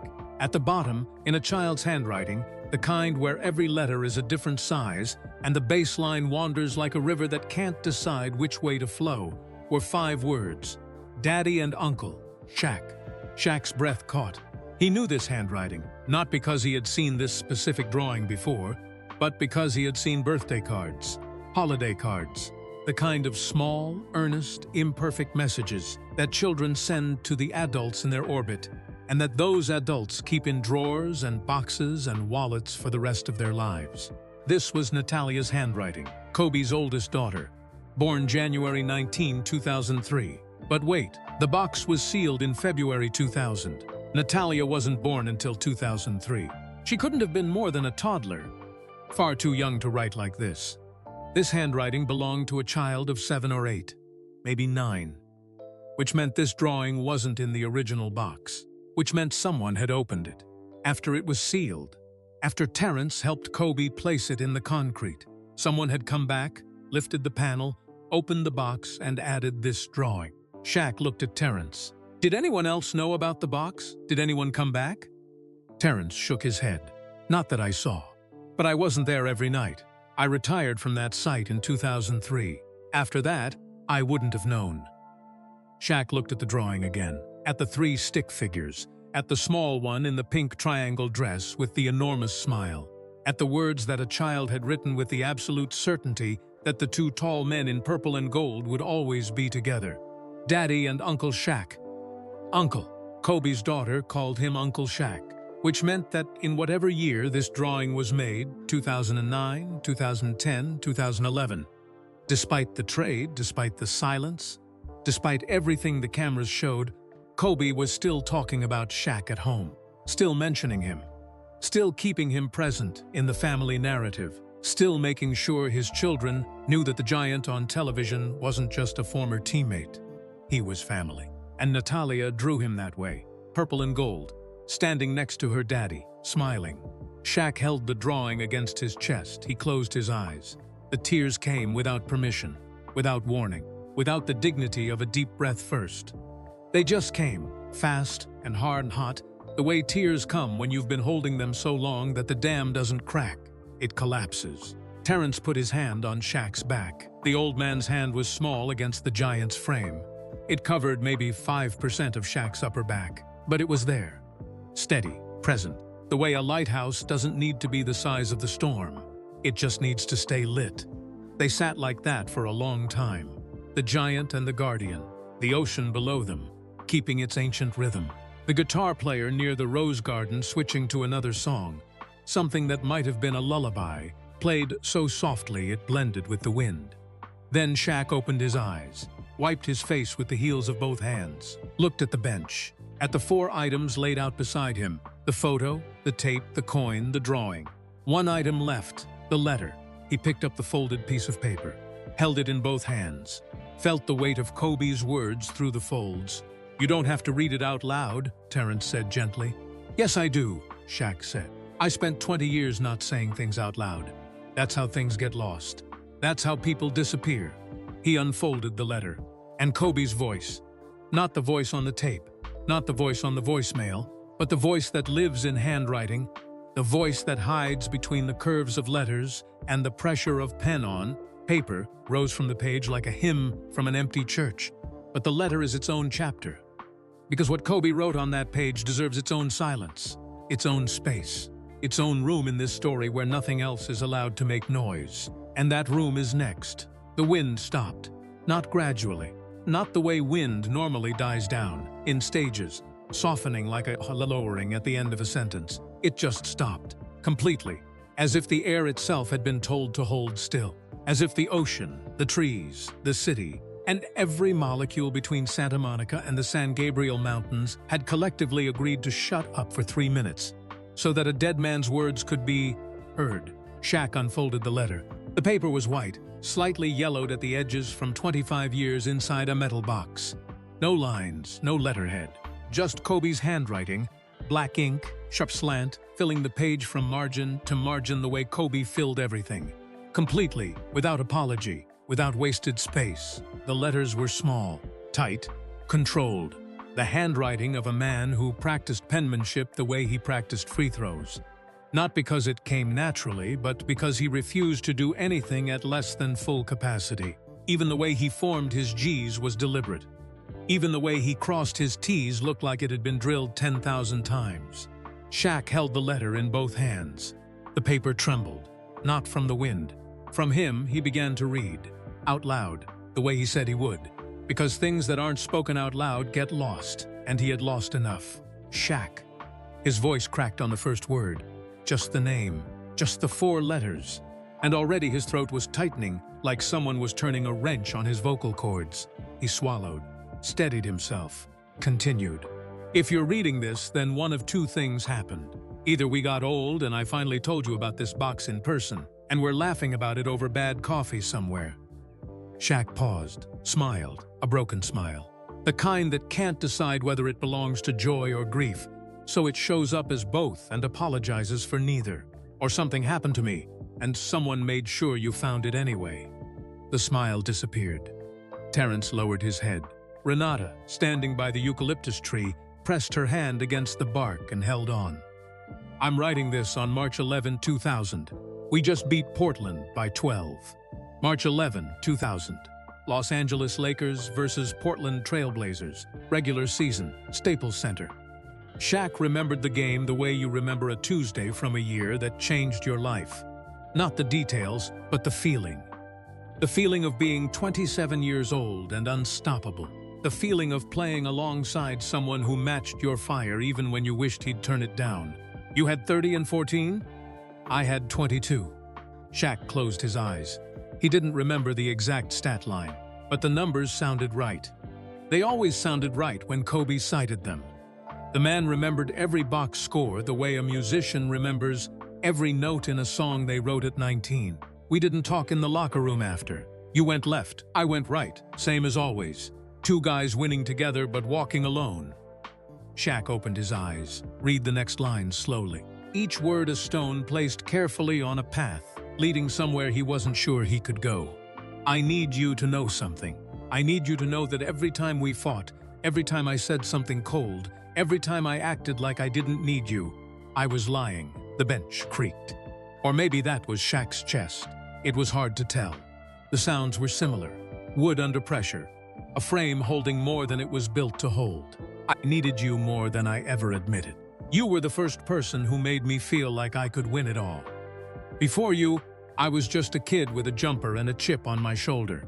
A kid from Lower Merion who moved to LA at 17 and pretended he wasn't scared. Lower Merion, the high school in Ardmore, Pennsylvania, where Kobe played before the NBA, where he led his team to a state championship in 1996, where he made the decision, at 17 years old, against the advice of nearly every adult in his life, to skip college and enter the NBA draft. He was selected 13th overall by the Charlotte Hornets and immediately traded to the Los Angeles Lakers. 17 years old, in a locker room full of grown men, in a city that eats people for breakfast and doesn't bother with lunch. And the first person who made him believe he could survive it, according to this letter, according to Kobe's own hand, was the enormous man sitting on a bench in Santa Monica holding the paper 25 years later. But I was young and I was scared. Scared that if I showed you respect, you'd think I was soft. Scared that if I admitted I needed a teammate, people would say I couldn't do it alone. Shaq's voice was steady now, not because the emotion had faded, but because he had found a rhythm, a pace, the way a runner finds a stride after the first painful mile. He was inside the letter now, inside Kobe's voice, and the voice was carrying him. I know that sounds stupid now, and maybe by the time you read this, I'll have already told you all of this in person. I hope so. I really hope so. Shaq stopped reading. He looked at the ocean. The waves were still moving. The clouds were still gray. The world hadn't changed. But something inside him was rearranging. Furniture being moved in a room he'd locked years ago. Dust being shaken off of feelings he'd folded up and stored in the attic of himself because they were too heavy to carry and too important to throw away. I hope so, Shaq repeated, not reading, just saying it, tasting the words. He hoped he'd tell me in person, did he? Terrence asked. No, Shaq said. Not like this. We got close. In 2018, 2019, we were talking again. But we never sat down and said the real stuff. We danced around it. We sent texts with emojis and said, love you, bro. The way men do when they mean it but can't slow down long enough to prove it. He looked at the letter, found his place, continued. This box is my promise to you. A promise that no matter what happens between us, the trades, the interviews, the nonsense, there's a place in this building that belongs to just us. Just us. Two words that held more weight than most sentences. Row 24, seat 34. Your number and mine, sitting side by side. The way it should have been all along. Terrence wiped his eyes with the back of his hand. He was trying to do it subtly. He was not succeeding. A 71-year-old man crying on a bench in Santa Monica at 8:45 in the morning is not a subtle event, no matter how quietly he does it. Shaq continued. His voice was thick now, like speaking through honey. Every word required effort. Every syllable was a small act of courage. I put the coin in here because I had a dream last night. A strange dream. I was standing at half court, alone, and the scoreboard read 81. I don't know what that means, but I had the coin made because the dream felt important, like the universe was showing me something I wasn't supposed to see yet. Shaq held up the gold coin, turned it so it caught the pale morning light. 81, stamped in gold, dreamed before it was real, minted before it was history. The universe showed him something he wasn't supposed to see yet, Shaq repeated. He shook his head. And then he made it happen. 6 years later, he dreamed 81, and then he went out and scored 81. Who does that? The same kind of person who hides a box under a seat and plans a 25-year reunion, Terrence said. Shaq looked at the old man, nodded, looked back at the letter. Play the tape when you're ready. I recorded it after our first championship win. It's just me talking, saying the stuff I couldn't say to your face. The tape, sitting on the bench between the photo and the coin. A small plastic rectangle holding a voice that the world would never hear again. Except here, except now, except through the crackle of magnetic film and the mercy of a 25-year-old recording that somehow survived the dark. Shaq would play it soon, but not yet. The letter wasn't finished, and Shaq, he stopped. The next lines were written differently. The handwriting changed. Not the style, still Kobe's. Still black ink, still the sharp slant and the deliberate strokes. But the pressure was different, heavier. The pen had pressed harder into the paper. The words left grooves you could feel with your fingertip, like tiny trenches dug into the surface by a hand that was trying to make the letters permanent enough to outlast time itself. These were the lines Kobe wrote last. The lines he added when the rest was already done. The lines he came back to, maybe minutes later, maybe hours, because the letter felt unfinished without them. Because the most important thing is always the hardest thing to write. So you write everything else first and circle back when you're brave enough. Shaq read them, and Shaq, if I'm gone when you find this, his voice broke. Not cracked, broke the way ice breaks on a lake in spring. A sound that starts small and travels outward until the whole surface is fractures. He tried again. If I'm gone when you find this, don't be sad for too long. Be sad for a day, maybe two. Terrence's hand found Shaq's back again. Small hand, big back. It didn't matter. A hand on someone's back during the worst moment of their life doesn't need to cover much ground. It just needs to be there. Then go make someone laugh. Shaq made a sound, something between a laugh and a sob. A sound that doesn't have a name because it only happens when joy and devastation collide at full speed and neither one swerves. That's your gift. Mine was the work. Yours is the joy. The world needs your joy more than it needs my jump shot. Shaq set the letter down on his knee, put both hands over his face. His shoulders shook. His massive frame, the frame that had bulldozed through NBA defenses for 19 seasons. The frame that had carried championships and children and the expectations of entire cities. That frame shook like a building in an earthquake. Not from weakness, from the sheer overwhelming force of being loved by someone who never figured out how to say it until he wrote it on a piece of paper and buried it in concrete. Terrence didn't move his hand. He just kept it there. Patient. The way you hold a candle in a room that's going dark.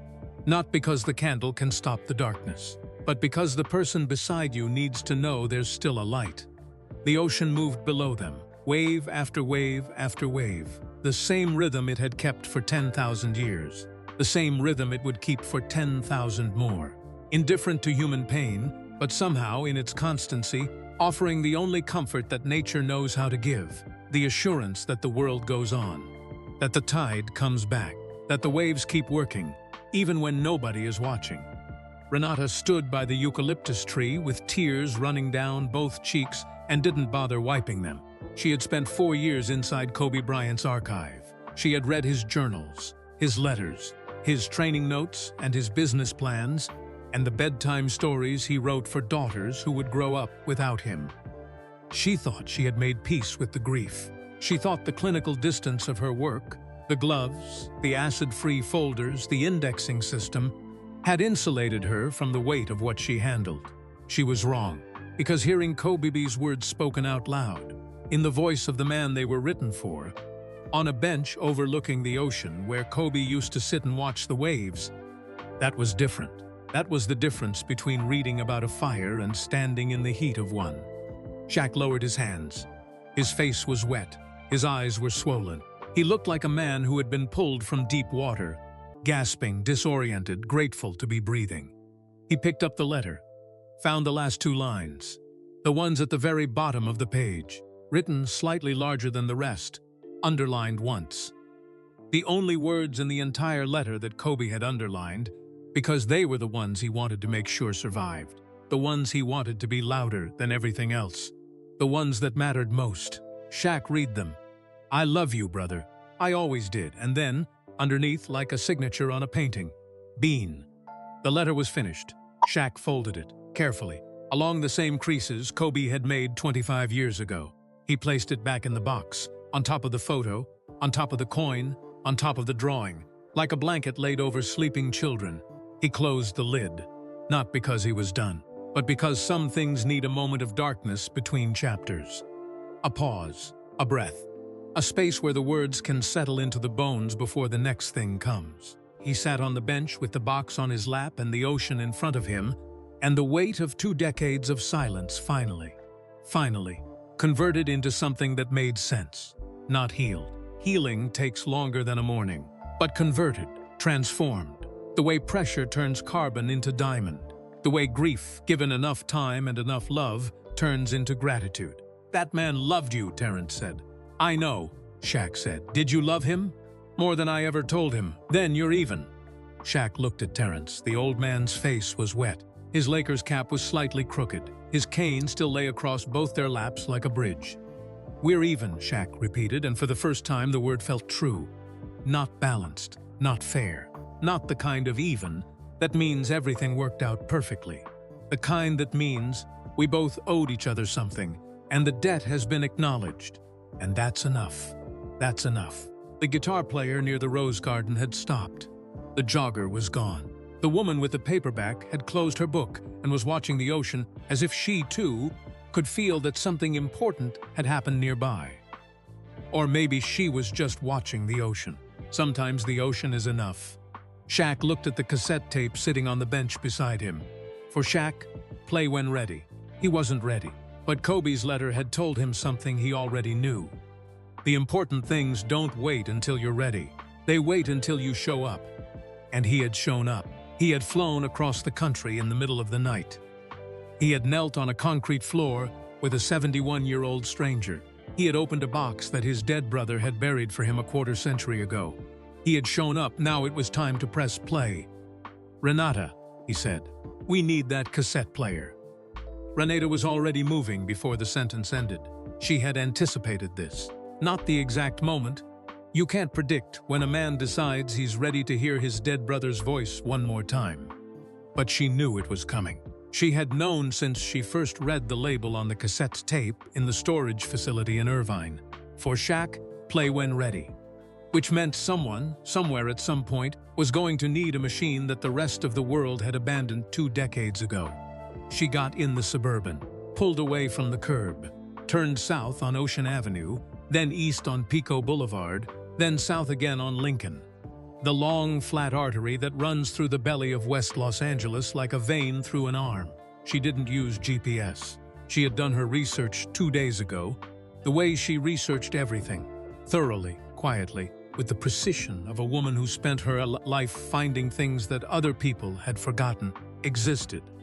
The shop was on Lincoln Boulevard between Venice and Washington, wedged between a laundromat and a Thai restaurant that hadn't opened yet, a narrow storefront with a hand-painted sign that read, "Delvin's Vintage Audio Bought, Sold, Repaired, Respected, since 1992. The door was propped open with a cinder block. Inside, the shop was a museum of sound.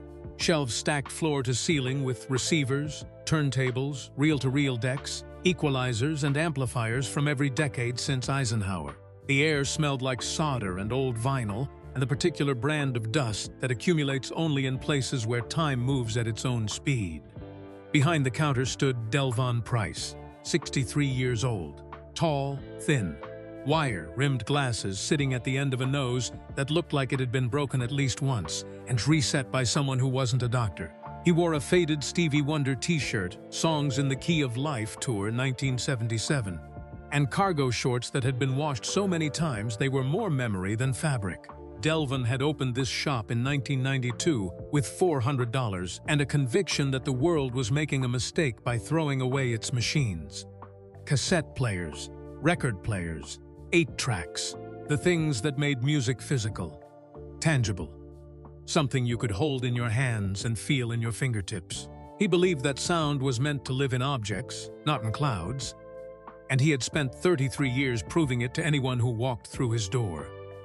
Renata walked in. Delvin looked up from a Pioneer receiver he was soldering. "Morning," he said. "I need a cassette player," Renata said. "Portable, battery-powered, working." Delvin studied her for a moment, not suspiciously, curiously. The way a doctor looks at someone who walks into a clinic at 8 a.m. on a Saturday, trying to determine the urgency before asking the question. "What kind of tape?" he asked. "Standard cassette type. Recorded about 25 years ago." Delvin's eyebrows rose a fraction of an inch. 25 years. That tape's been sleeping a long time. It has. Is it going to be played once, or is this a regular thing? "Once," Renata said. "It only needs to be played once." Something in her voice, a weight, a care, a barely contained gravity, told Delvin this wasn't a nostalgia purchase. This wasn't someone looking for a player to listen to old mixtapes from college. This was something else. Something that mattered in a way he wasn't going to ask about, because he was the kind of man who knew that the most important stories are the ones people don't tell you. He disappeared into the back room. Renata heard boxes shifting, shelves being moved, a small crash followed by a mild curse word that Delvin clearly thought was inaudible. 30 seconds later, he returned carrying a silver Sony Walkman, model WMFX 290, the kind that used to cost $39 at Circuit City and was worth 10 times that now. Not in money, but in the simple fact that it still worked. He set it on the counter, opened the tape door, showed her the heads, clean, aligned, no corrosion. Popped in 2 AA batteries from a drawer behind the register, pressed play. The mechanism turned smoothly. A soft hiss came through the foam headphones, the sound of a machine breathing, ready, waiting for something to say. "Batteries are fresh," he said. "Heads are clean. She'll play anything you give her." He handed her the Walkman and the headphones, the classic orange foam kind that sat on your ears like 2 small pillows and made everyone who wore them look like a time traveler from 1987. Renata reached for her wallet. "How much?" Delvin shook his head. "For a tape that's been waiting 25 years? No charge. Something shouldn't have a price tag." Renata looked at him. This stranger. This man in a Stevie Wonder shirt in a shop on Lincoln Boulevard who had no idea what he was part of. Who would never know that the machine he just handed over was about to play the voice of one of the most famous athletes in human history. Recorded at 4 a.m. in a parking lot after winning his first NBA championship, speaking to the only person he wanted to share it with. "Thank you," she said. "Treat her gentle," Delvin said. Renata drove back to Palisades Park in 9 minutes. She parked, walked across the grass, found Shaq and Terrence exactly where she had left them. On the bench, side by side, the box between them, the ocean in front of them, 2 men sitting in a silence that had become comfortable the way silences do between people who have shared something too big for small talk. She handed Shaq the Walkman. He turned it over in his hands. The device looked absurd against his palms, like a playing card in a catcher's mitt, silver and small and almost toy-like, a relic from a world that ran on physical things. Tapes, letters, coins, boxes hidden under seats, a world where love had weight and took up space and couldn't be deleted with a swipe. He opened the tape door, took the cassette from the bench, placed it inside. The tape fit perfectly, the spindles aligned. The door clicked shut with a satisfying plastic snap, the sound of a tiny lock engaging. He put on the headphones. The orange foam pads sat on his ears, like 2 tangerines balanced on the sides of a boulder. Under different circumstances, it would have been funny. Under these circumstances, it was the most serious image in the world. Terrence watched. Renata watched. The ocean watched. The eucalyptus trees watched. Even the bench, creaking under 325 pounds of grief and hope and a Sony Walkman, seemed to hold its breath. Shaq pressed play. A hiss. the soft white noise of blank tape rolling over magnetic heads. 2 seconds of nothing. 3 seconds. 4. The kind of silence that exists at the beginning of everything. Before the song starts, before the voice speaks, before the first word of a story that will change the person who hears it. Then, a breath, quick, excited. The breath of a young man who has just done the greatest thing he has ever done and cannot contain the air in his lungs because his body is too full of everything. Adrenaline, joy, disbelief, the electric hum of being 21 years old and holding a championship trophy in the back seat of your car at 4 in the morning. Then the voice, Shaq, one word. His name, shouted into a tape recorder in a parking lot in Los Angeles on June 19, 2000, the night the Lakers won their first championship together. Game 6, Lakers over Indiana Pacers, 116-111. Shaq had 41 points and 12 rebounds. He was named Finals MVP. Kobe had 26 points and 10 assists. They had done it, together, for the first time. The first of 3. And here was Kobe's voice, 21 years old 2 hours after the final buzzer, sitting in his car in a parking lot, alone, screaming Shaq's name into a tape recorder because the person he wanted to celebrate with was somewhere else, surrounded by 100 people, and Kobe was here, surrounded by no one. And the loneliness of being Kobe Bryant was that even on the best night of his life, he was alone. "We did it, man. We just won the championship." The voice was breathless, giddy, cracking at the edges the way voices do when the emotion is too big for the throat to handle. This wasn't the Mamba. This wasn't the cold-blooded assassin who stared down opponents and refused to blink. This was Bean, a kid. A 21-year-old kid who had just touched the sun and couldn't believe his fingers weren't burned. I'm sitting in the parking lot right now because I couldn't sleep. It's like 4 a.m., and I'm in my car with the trophy in the back seat. Shaq's eyes were closed, the headphones pressed against his ears. The orange foam blocked out the ocean, the wind, the distant hum of traffic on Pacific Coast Highway below. All he could hear was Kobe, just Bean. 25 years away and right here at the same time. I just wanted to talk to someone. And the person I want to talk to is you. Shaq's jaw tightened. A muscle in his cheek twitched. The kind of involuntary response that happens when the body processes something the mind hasn't caught up to yet. The person I want to talk to is you, not his parents, Joe and Pamela, not his agent, not his girlfriend. Kobe and Vanessa wouldn't marry until April 2001. Not Phil Jackson, not anyone in the organization, not any of the teammates who had helped him get there. You, Shaq, the man he argued with before every game, and after every game, and during every practice, and on every bus ride, and in every film session. The man he couldn't stop fighting, the man he couldn't stop needing. But you're probably out partying somewhere with 100 people. Shaq opened his eyes. Because Kobe was right. He had been out partying that night. He remembered it now. Not the details, but the shape of it. A club. Music so loud the bass lived in your sternum. People everywhere. Champagne. Laughter. The kind of celebration that fills every square inch of a room, but somehow leaves the center of your chest empty. While Shaq was in a room full of people, Kobe was in a parking lot full of no one. Both of them alone, in different ways. In the same city on the same night, after the same victory. And I'm sitting here alone, talking into a tape recorder like a weirdo. Shaq laughed. A small, choked, involuntary laugh. The kind that escapes from behind grief like a bird slipping through a crack in a window. Because it was funny.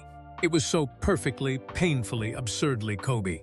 Championship night, trophy in the back seat. The entire city of Los Angeles celebrating the man's name. And he's sitting alone in a parking lot, recording a tape for someone who probably won't hear it for 25 years.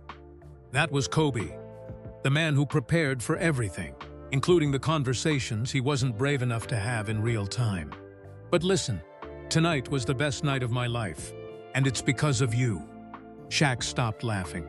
The bird went back behind the window. That dunk in the fourth quarter, when you caught the lob and the whole building shook.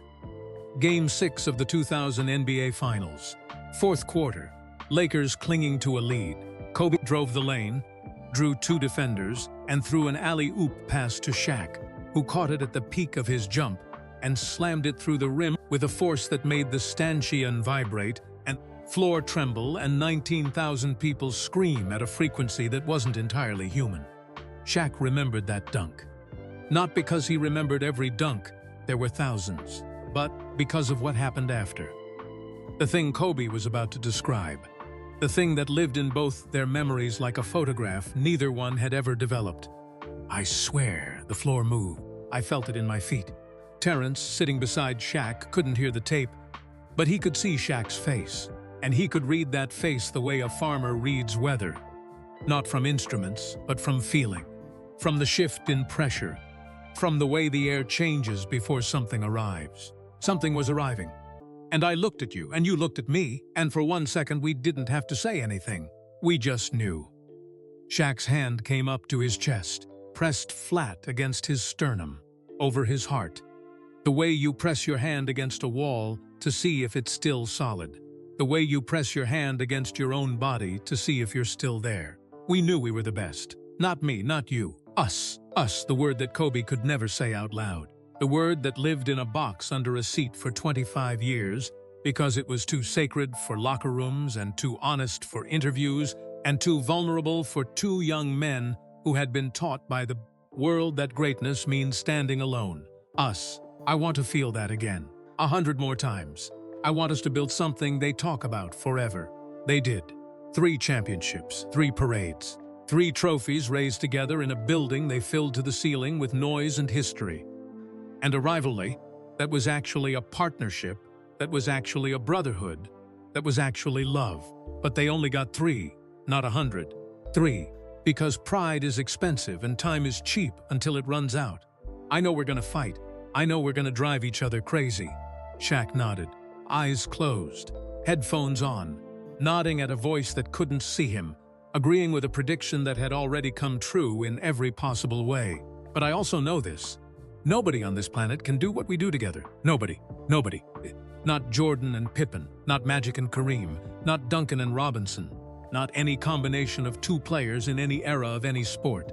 That was what Kobe believed. That was what Kobe said into a tape recorder at 4 a.m. on the greatest night of his life. That the thing he and Shaq had was singular, unrepeatable, a once-in-civilization occurrence. 2 forces of nature occupying the same body of water and creating waves that neither one could create alone. So here's my deal. Kobe's voice shifted softer now, slower. The breathlessness had faded.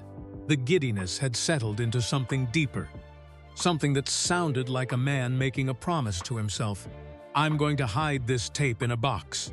And one day, when we're old and done and sitting somewhere with bad knees and big stomachs, Shaq smiled. A real smile. A warm one, because Kobe was right about the knees. And Kobe would have been right about the stomachs if he had lived long enough to eat carbs without guilt. I'm going to take you to find it. And we're going to listen to this together. And we're going to remember what it felt like when we were kings. When we were kings. A phrase borrowed from history. From the Muhammad Ali documentary. From a time when being young and extraordinary felt like it would last forever, and the concept of one day lived so far in the future it might as well have been fiction. But one day came. It always does. And when it arrived, only one of them was here to greet it. Hold me to it, big fella. 5 words. The last words on the tape. Spoken with a lightness that masked how much they meant. The way you toss a set of keys to someone and say catch when what you really mean is, I'm trusting you with everything I have. Hold me to it, big fella. Then silence. The hiss of blank tape, the soft mechanical turning of the spools, the sound of a machine with nothing left to play and a moment with nothing left to give. Shaq didn't press stop. He let the tape run, let the silence play, because silence recorded 25 years ago sounds different from the silence of today.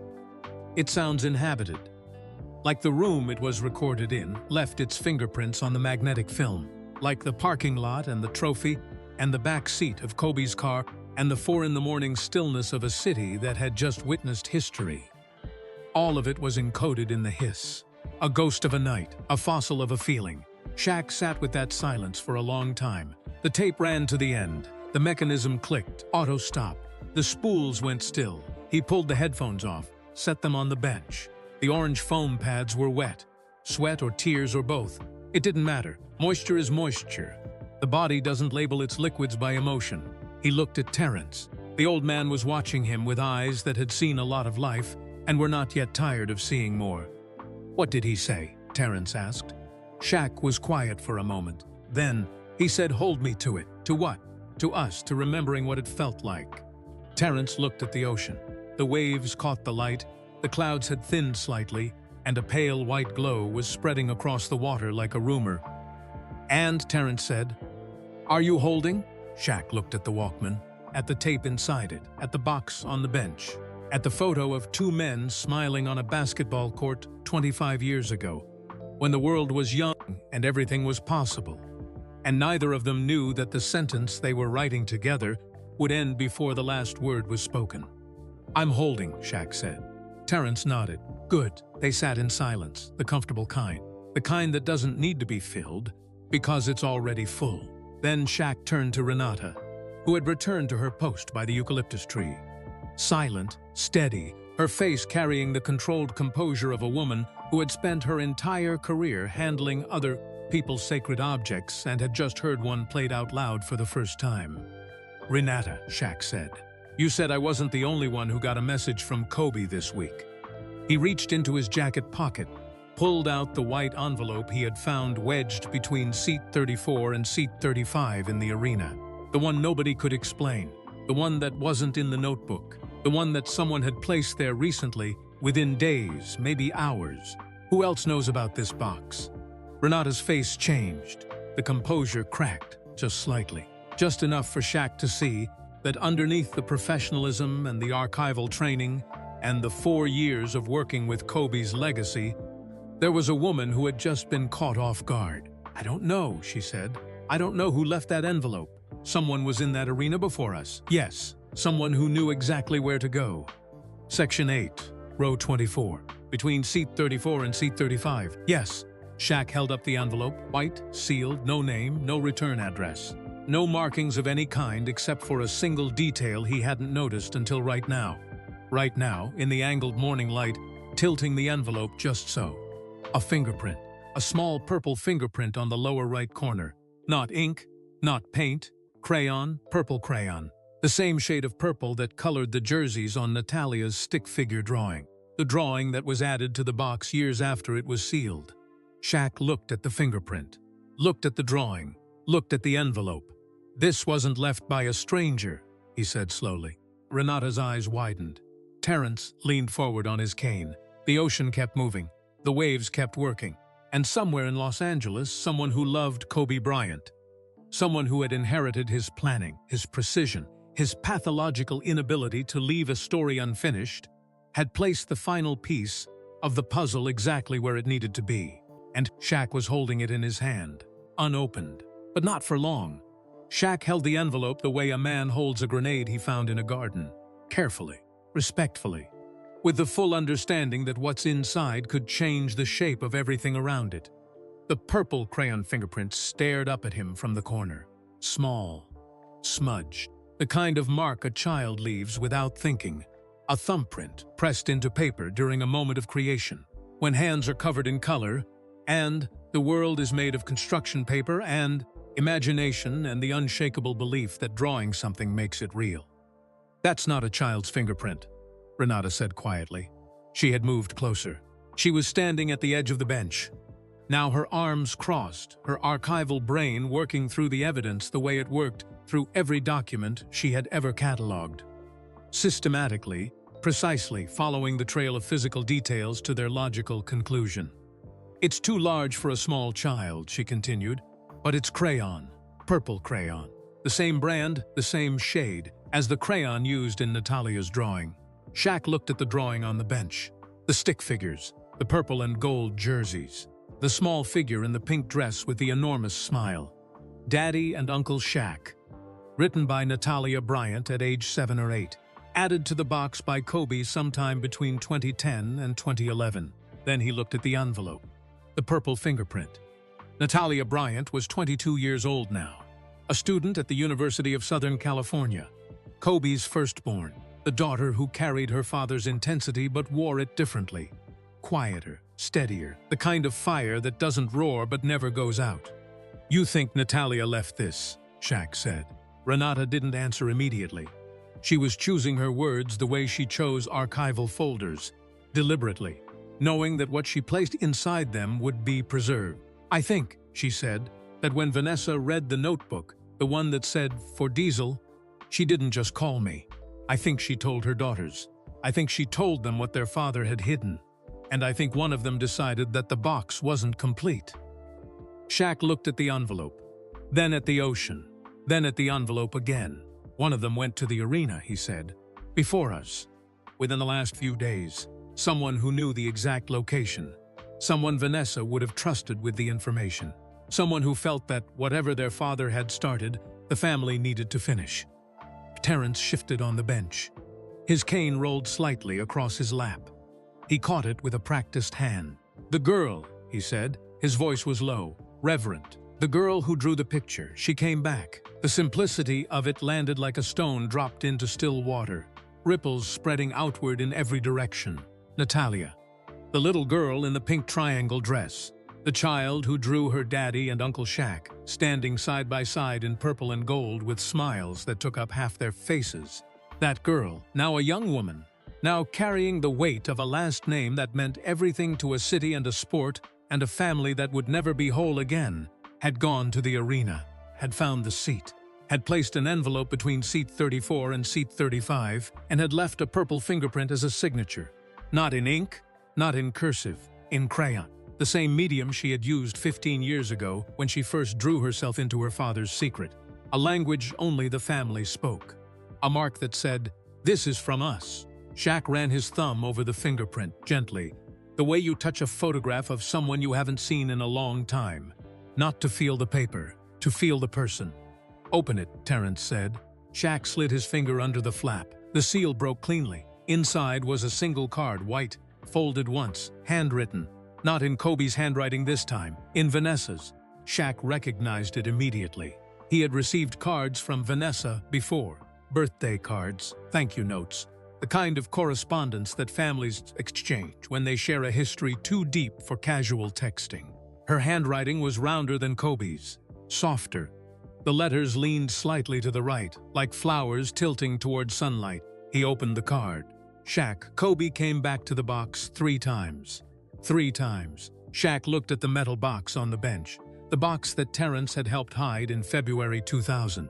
The box that was supposed to stay sealed until 2 old men with bad knees opened it together. But Kobe couldn't leave it alone. The same way he couldn't leave a jump shot alone. The same way he couldn't leave a game film alone. The same way he couldn't leave anything alone that mattered to him. He came back, again and again. Because the box wasn't just a container, it was a conversation. And Kobe kept adding to it the way you keep adding to a conversation with someone you love. Even when they're not in the room. Even when they can't hear you. Even when the only audience is a hollow space in a concrete foundation. Once in 2006, after the 81-point game to add the coin, he told me about the dream, and he couldn't believe it came true. January 22nd, 2006. Kobe scores 81 points against the Toronto Raptors, the second highest single-game total in NBA history.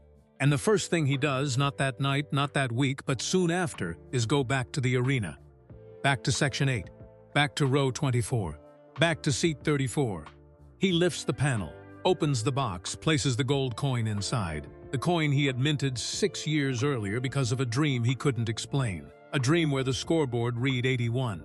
The dream was real. The coin was proof. And the box was the only witness.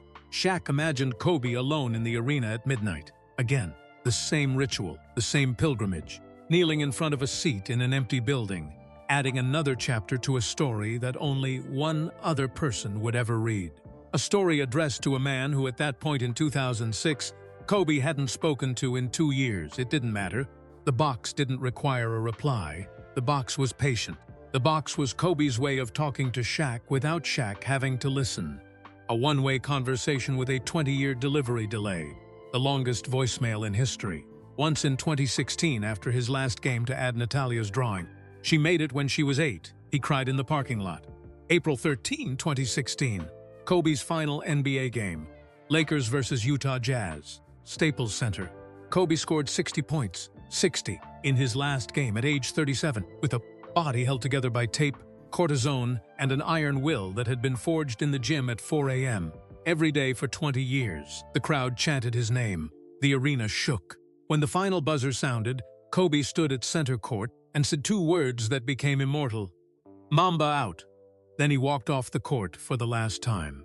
And sometime after, maybe that night, maybe the next day, maybe a week later when the noise died down and the city stopped crying and the jersey was hung in the rafters and the world moved on to the next story, Kobe went back to the box. One last time before the last time. He brought Natalia's drawing, the stick figures, the purple and gold, Daddy and Uncle Shaq. A picture drawn by a child who believed that the two tall men in her life would always stand side by side. He placed it in the box, sealed it back up, walked to the parking lot, and cried.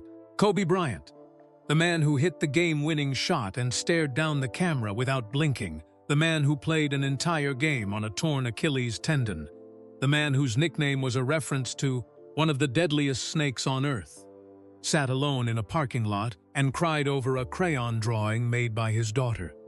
Because the drawing was proof of what the letter said. The drawing was proof that somewhere, in a house in Newport Beach, a little girl had grown up hearing about Uncle Shaq. A little girl who didn't know about the feud or the trade or the press conferences or the years of silence. A little girl who only knew that her daddy had a friend named Shaq. And they were both very tall, and they both wore purple and gold, and they loved each other. Children see what adults spend years trying to unsee. And once in December 2019, 1 month before the accident, December 2019, the last visit, the one documented in the notebook timeline, the one Renata had read about in the storage facility in Irvine. That last time he added something to the bottom of the box. I didn't know what it was until Renata told me about the letter. I went back to Kobe's notes and found his entry from that night. Vanessa's handwriting continued, steady, clear, each word placed on the card with the care of someone who had spent 5 years learning how to carry grief without letting it carry her. He wrote, went to the building tonight, opened the box, added the last piece. Shaq will understand. The last piece. Added in December 2019. 37 days before the helicopter crash in Calabasas, Kobe had gone to the arena one final time, had knelt in front of seat 34 one final time, had opened the box and placed something inside, something Vanessa didn't see, something she chose not to look for, something she left sealed in the dark because it wasn't for her. It was for Shaq. I don't know what the last piece is. I never opened the box. That was always meant for you. Shaq read the line twice. Vanessa had known about the box for months. She could have gone to the arena herself, could have lifted the panel, could have opened the lid and seen everything inside. But she didn't, because she understood something that most people never learn. Some gifts are sacred, precisely because they're not for you. Some doors are holy precisely because you choose not to open them. She left it for Shaq, the way Kobe left it for Shaq, the way the whole 25-year chain of events, the voicemail, the notebook, the construction worker, the archivist, the combination lock, all of it was engineered by love and maintained by trust to deliver a metal box to a specific pair of hands at a specific moment in time. But Shaq, look again. There's something else inside. Shaq's eyes snapped to the box on the bench. He had removed 5 items: the photo, the tape, the letter, the coin, the drawing. The box had looked empty after that. He was sure of it. He had seen the bare metal bottom, had seen nothing else. But Vanessa's card said otherwise. And Vanessa Bryant was not a woman who wasted words. With love, Vanessa. The card ended. Shaq set it down on the bench beside the other items, a growing collection of artifacts laid out on green-painted wood like exhibits in the world's most intimate museum. A museum with an audience of 3. He picked up the metal box, turned it over, looked at the bottom from the outside, nothing unusual. Looked at the inside, the bare metal floor of the box, silver, scratched, dusty. But then in the angled morning light, with the sun finally pressing through the clouds and casting long, sharp shadows across the bench, he saw it. A seam. A thin, almost invisible line running along the inside bottom of the box. Not a scratch, not a manufacturing mark. A deliberate cut, clean, straight, forming a rectangle about 4 inches by 6 inches. A false bottom. Shaq looked at Terrence. The old man's eyes were wide. "I didn't know about that," Terrence said. "That wasn't there when we put the box in." "Kobe added it," Shaq said, "one of the times he came back. He modified the box." Of course he did. Because Kobe Bryant didn't just plan ahead.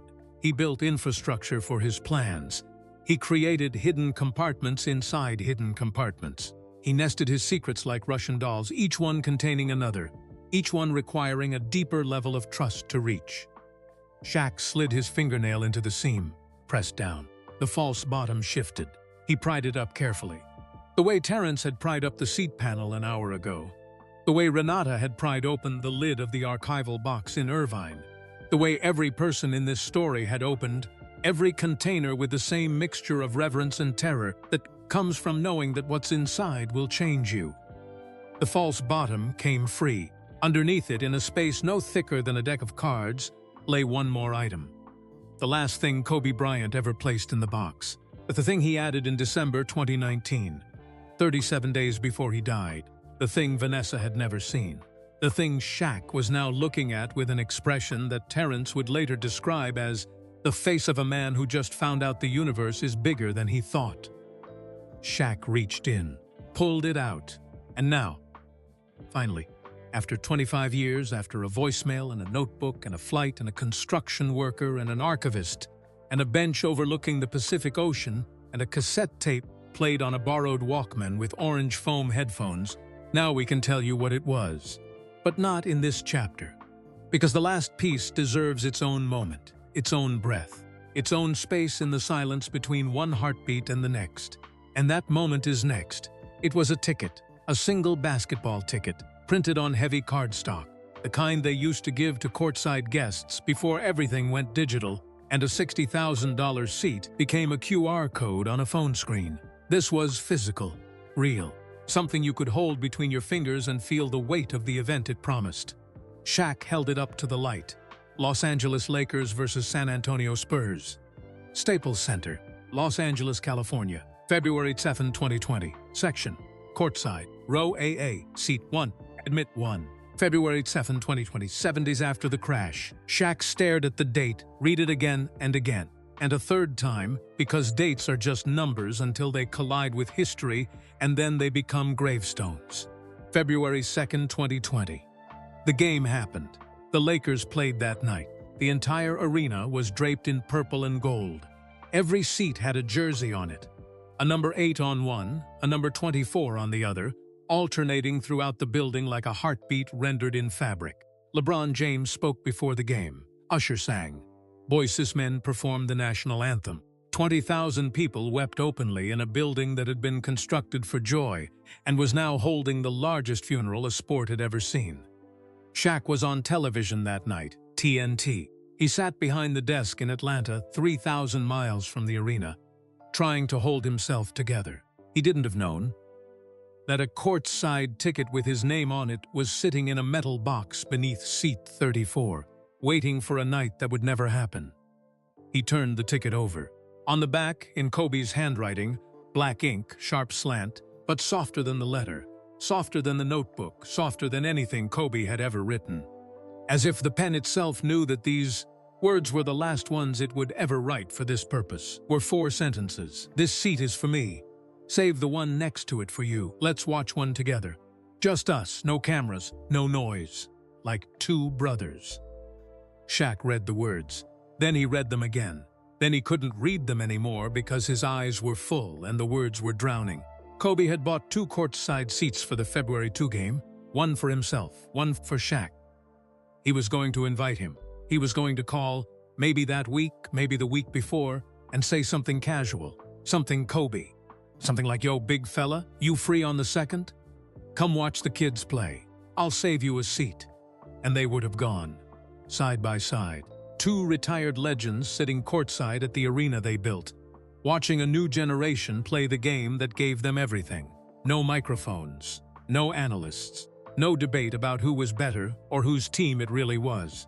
Just 2 men in their 40s with bad knees and full hearts, watching basketball the way they watched it when they were boys, with wonder, with gratitude, with the pure, uncontaminated love of a game that doesn't care about your legacy or your bank account or your jersey number. A game that only asks one thing: Show up. Kobe was going to show up. He was going to bring Shaq home. He was 37 days away from closing the circle, and then January 26th happened. A foggy morning, a helicopter, a hillside in Calabasas, and the circle stayed open. Until now. Shaq held the ticket against his chest, the same way he had held the notebook, the same way he had held the letter, pressing it into his body like he was trying to absorb it through his skin. Like if he pressed hard enough, the ticket would pass through his ribs and reach the place where all the unsaid things lived. The apologies, the I miss yous, the come to the game and sit with me's, and it would fill space that had been empty for 5 years, for 20 years, for the entire duration of a friendship that spent more time broken than whole and still, somehow, never stopped being the most important relationship either man had ever had outside of family, except it was family. It had always been family. That's what the drawing said. Daddy and Uncle Shaq. That's what the letter said. I love you, brother. That's what the tape said. The person I want to talk to is you. And that's what the ticket said. The loudest, quietest, simplest, most devastating thing of all. Come sit with me. That's all Kobe wanted. At the end of everything. After the championships, and the feuds, and the trade, and the silence, and the Oscar, and the retirement, and the reconciliation, and the texts, and the voice notes, and the slow, careful, terrified process of two proud men learning how to be brothers again. After all of it, Kobe's final wish was the smallest thing imaginable. Come sit with me, watch a game. Be here, be my brother. That's it. That's the whole thing. 25 years of planning, and the end game was 2 seats next to each other. Row A, courtside. Close enough to hear the sneakers squeak. Close enough to smell the hardwood. Close enough to feel the bass of the crowd in your chest the way you used to when you were the reason for the noise. Come sit with me. Like two brothers, Shaq held the ticket for a long time. The ocean moved below the bluff. The sun pressed through the clouds. The light hit the water and turned it from gray to silver to something approaching gold. Not Lakers gold, not championship gold, but the gold of morning. The gold that shows up every day whether you earned it or not. The gold that says, here, another day, do something with it. Then Shaq laughed. Not a small laugh this time, not a choked laugh, not a laugh that sounded like crying in disguise. A real laugh, the Shaq laugh, the one that came from somewhere below his stomach and rolled upward through his chest and out of his mouth like thunder released from a jar. The laugh that shook television studios, the laugh that made Charles Barkley lose his composure on live TV. The laugh that 1 million people had imitated and none had replicated because you can't fake a laugh that big. It has to come from a place that big. He laughed because the ticket was the most Kobe thing he had ever seen. More Kobe than the 81-point game, more Kobe than the 5 championships, more Kobe than the 4 a.m. workouts and the film sessions and the fadeaway jumper and the Mamba mentality and all of it combined. Because it was small. That was the genius. That was the thing nobody understood about Kobe except the people who loved him. The world saw the grand gestures, the 60-point final game, the Oscars speech, the Hall of Fame induction. But the people who knew him, really knew him, understood that Kobe's love language was small. A text that said family, a notebook that said for Diesel, a ticket that said come sit with me. Small things hidden in dark places, waiting to be found by the right person at the right time. That was Kobe. That was always Kobe. He was coming back to me, Shaq said. The laugh had faded, but the warmth of it stayed in his voice like embers after a fire. He was already on his way back. Terrence wiped his eyes with the back of his hand. His Lakers cap was crooked. His cane had fallen off the bench at some point during the last few minutes and was lying in the grass like a tired soldier. He didn't pick it up. Some moments are too important for bending down. He never left, Terrence said. Shaq looked at him. That boy never left you, the old man repeated. He was here the whole time, in that box, in that seat, in that building. Every time you walked on that court, he was underneath you, holding something for you, waiting. Shaq looked at the box on the bench, at the items spread out beside it. A photograph, a cassette tape, a letter, a gold coin, a child's drawing, a card from Vanessa, and a ticket to a game that was played without the 2 men who were supposed to attend it together. 7 objects, a lifetime of love, all of it hidden in a hollow space the size of a shoebox. in a building that held 20,000 people, but kept its most important secret in a gap between concrete and steel that only 3 people in the world knew about. Renata stepped forward. She had been silent for a long time, standing by her eucalyptus tree, watching, cataloging, not with folders and indexes this time, but with her eyes and her memory and the part of her brain that understood, after 4 years inside Kobe's archive, that some things cannot be preserved in acid-free boxes. Some things can only be preserved by being witnessed. "What do you want to do?" she asked. Shaq looked at the ticket one more time, at the 4 sentences on the back, at the handwriting that would never write another word. "This seat is for me. Save the one next to it for you." He placed the ticket back in the box, on top of everything else. The last piece on top of all the other pieces, the crown on the cathedral. He closed the lid. "I want to go back to the arena," he said. "Now?" Renata asked. "Now." Terrence picked up his cane from the grass. Shaq picked up the box from the bench. Renata picked up the keys from her pocket. They walked back to the Suburban. 3 people carrying 1 box, moving through the morning light like a procession, like a pilgrimage, like the final leg of a journey that started 25 years ago in the dark and was ending now, in the light, the way all good stories end. Not with an explosion, but with a door opening softly, and someone saying, "Come in." The drive back to the arena took 12 minutes. Nobody spoke. The silence was enough. The silence was everything. And what Shaq did when he got back to that arena, what he did in Section 8, Row 24, Seat 34, alone, with no cameras and no noise and no audience except the ghosts of 20,000 nights. That is the end of this story. And the end is next. Gabriela Soto was waiting at the south entrance when the Suburban pulled in. Same lanyard, same walkie-talkie, same steady professionalism. But something in her face had changed since morning. A softness, a knowing. As if the building itself had whispered to her what was about to happen inside its walls, and she had accepted the role of gatekeeper without needing to understand the full story. "Section 8 is still clear," she said. "Take as long as you need." Shaq nodded. He carried the metal box against his chest with both arms, the way a man carries a sleeping child from the car to the bed, careful not to wake what's inside.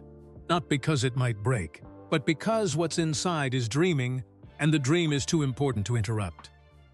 He walked through the concourse alone. Renata stayed in the parking lot. She understood. She leaned against the Suburban, arms crossed, face tilted toward the sky, watching a single bird trace circles above the arena like a period being drawn at the end of a very long sentence. Terrence stayed too. He stood near the south entrance, both hands on his cane, Lakers cap straightened now. He had fixed it in the car, as if the final act of this story required him to be presentable, to be proper, to honor the moment the way you honor a ceremony. With attention, with posture, with the quiet dignity of a man who had carried a secret for a quarter century and was about to set it down. He watched Shaq disappear through the glass doors. The giant's reflection stretched across the entrance, a shadow the size of a small building. Moving through a building the size of a small city. Then the doors closed, and Shaq was alone. The concourse was dark, half-power lighting, maintenance mode. The same flat, yellow glow that had greeted them that morning.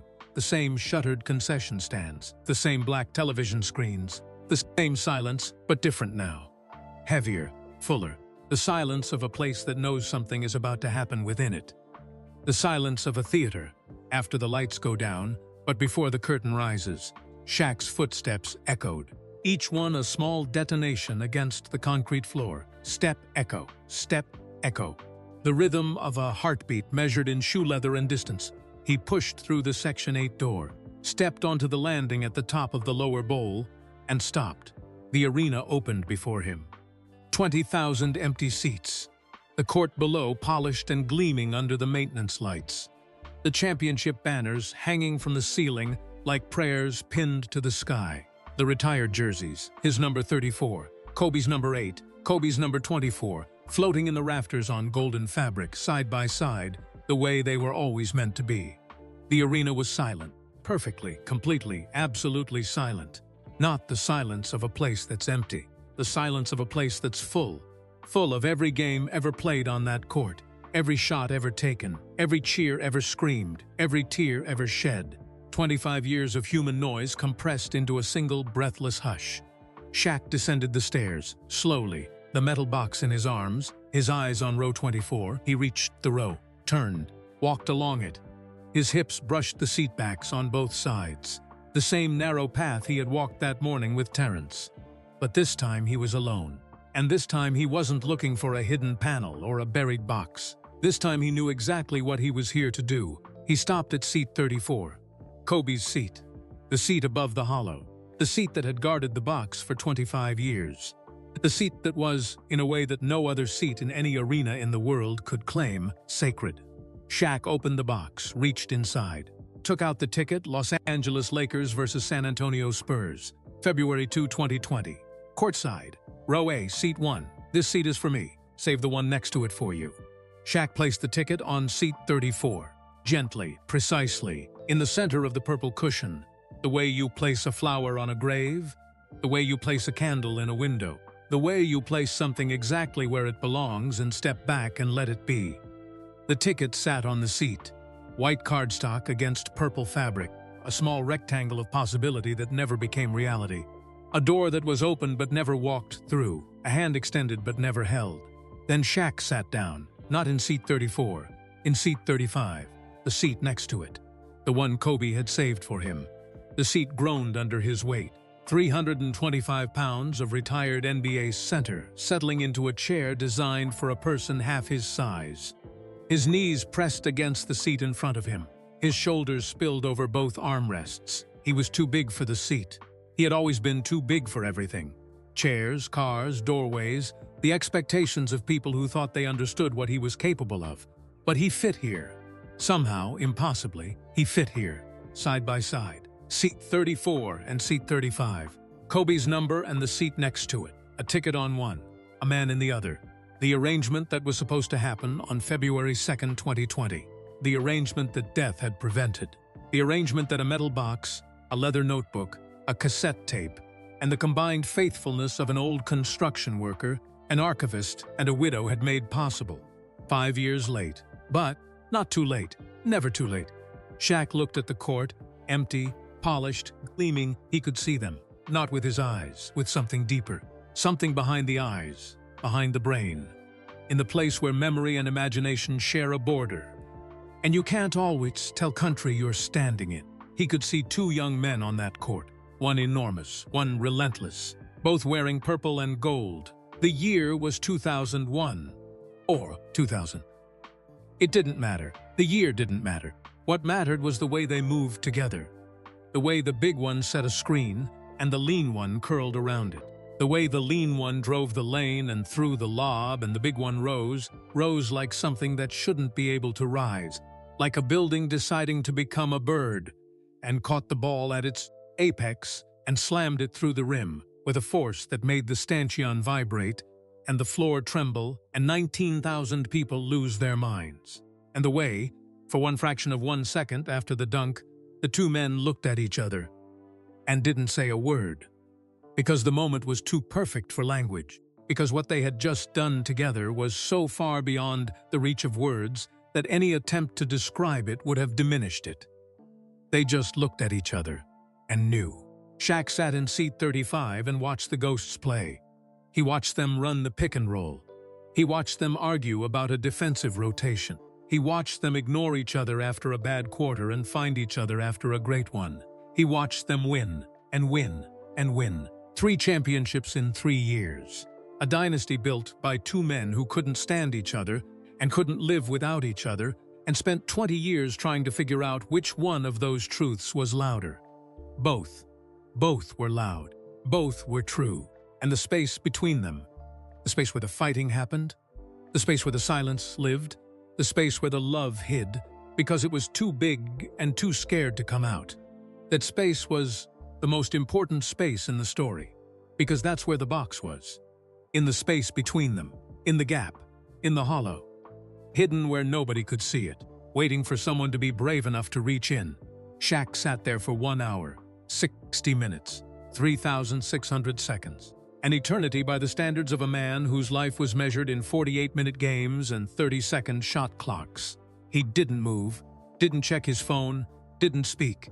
He just sat, in the seat Kobe had saved for him, next to the ticket Kobe had bought for him, in the building they had filled together with enough noise and glory and fury and tenderness to last several lifetimes. Two brothers, side by side, no cameras, no noise, just like Kobe wanted.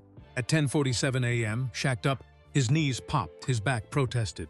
His body reminded him, as it did every morning, that he was 52 years old and had spent 19 seasons using his skeleton as a battering ram. He picked up the ticket from seat 34, held it for a moment, pressed it to his lips. Not a kiss exactly, more like a whisper delivered through contact. A message passed from mouth to paper to whatever frequency carries love across the boundary between the living and the dead. Then he placed the ticket back in the box, with the photo, the tape, the letter, the coin, the drawing, all of it together, all of it complete. He closed the lid, he walked up the stairs, through the Section 8 door, through the concourse, through the glass entrance, into the sunlight. The clouds had burned off while he was inside. The sky was blue, not the tentative blue of early morning, but the full, confident, unapologetic blue of a Los Angeles day that has decided to be beautiful and dares you to disagree. Terrence was standing where Shaq had left him. Same spot, same posture, cane planted, cap straight. A sentinel who had been relieved of his duty but hadn't yet learned how to stop standing guard. Renata was leaning against the Suburban. Her silver hair caught the sunlight. Her eyes were dry. Her face was calm. She had the look of a woman who had just completed the most important delivery of her career and was still processing the weight of the package. Shaq walked toward them, the box in his arms, the sun on his back. He stopped in front of Terrence, looked down at the old man. The old man looked up at the giant. No words. They had used enough words for one morning, maybe enough for one lifetime. Shaq extended his right hand. Terrence took it. The handshake lasted 7 seconds. In those 7 seconds, everything that needed to be communicated was communicated. Gratitude, respect, the acknowledgement that a 71-year-old man with bad knees and a wooden cane had done something that no trophy or contract or Hall of Fame induction could ever match. He had kept a promise, simply, quietly, perfectly, for 25 years. "Thank you," Shaq said. "Thank you for coming to get it," Terrence said. Then Shaq did something unexpected. He bent down, a process that took several seconds and involved the kind of structural engineering that usually requires a permit, and hugged Terrence Malone.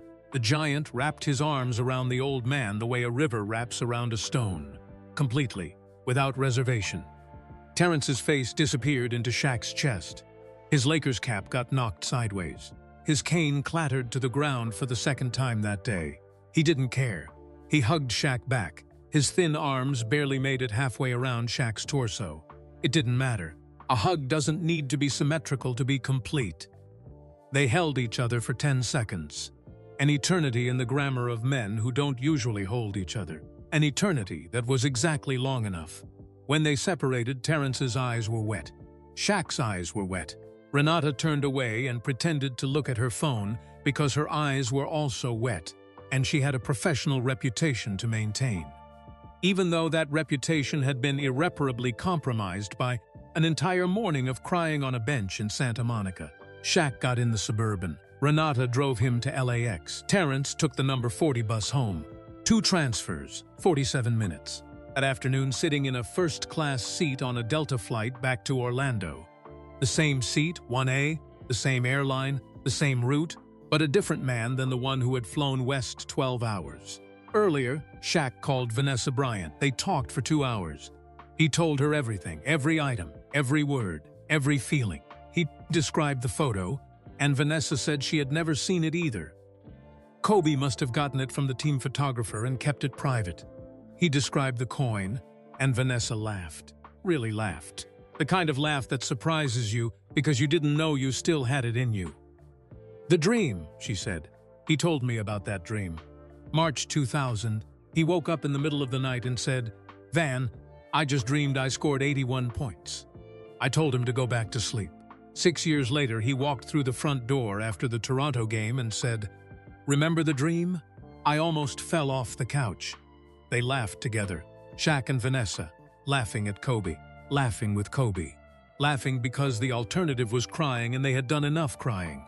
Not just today, for 5 years, for 20 years, for the entire long, complicated, beautiful, broken, magnificent duration of a story that started when a 17-year-old kid from Pennsylvania walked into a locker room in Los Angeles and met a 24-year-old giant from New Jersey.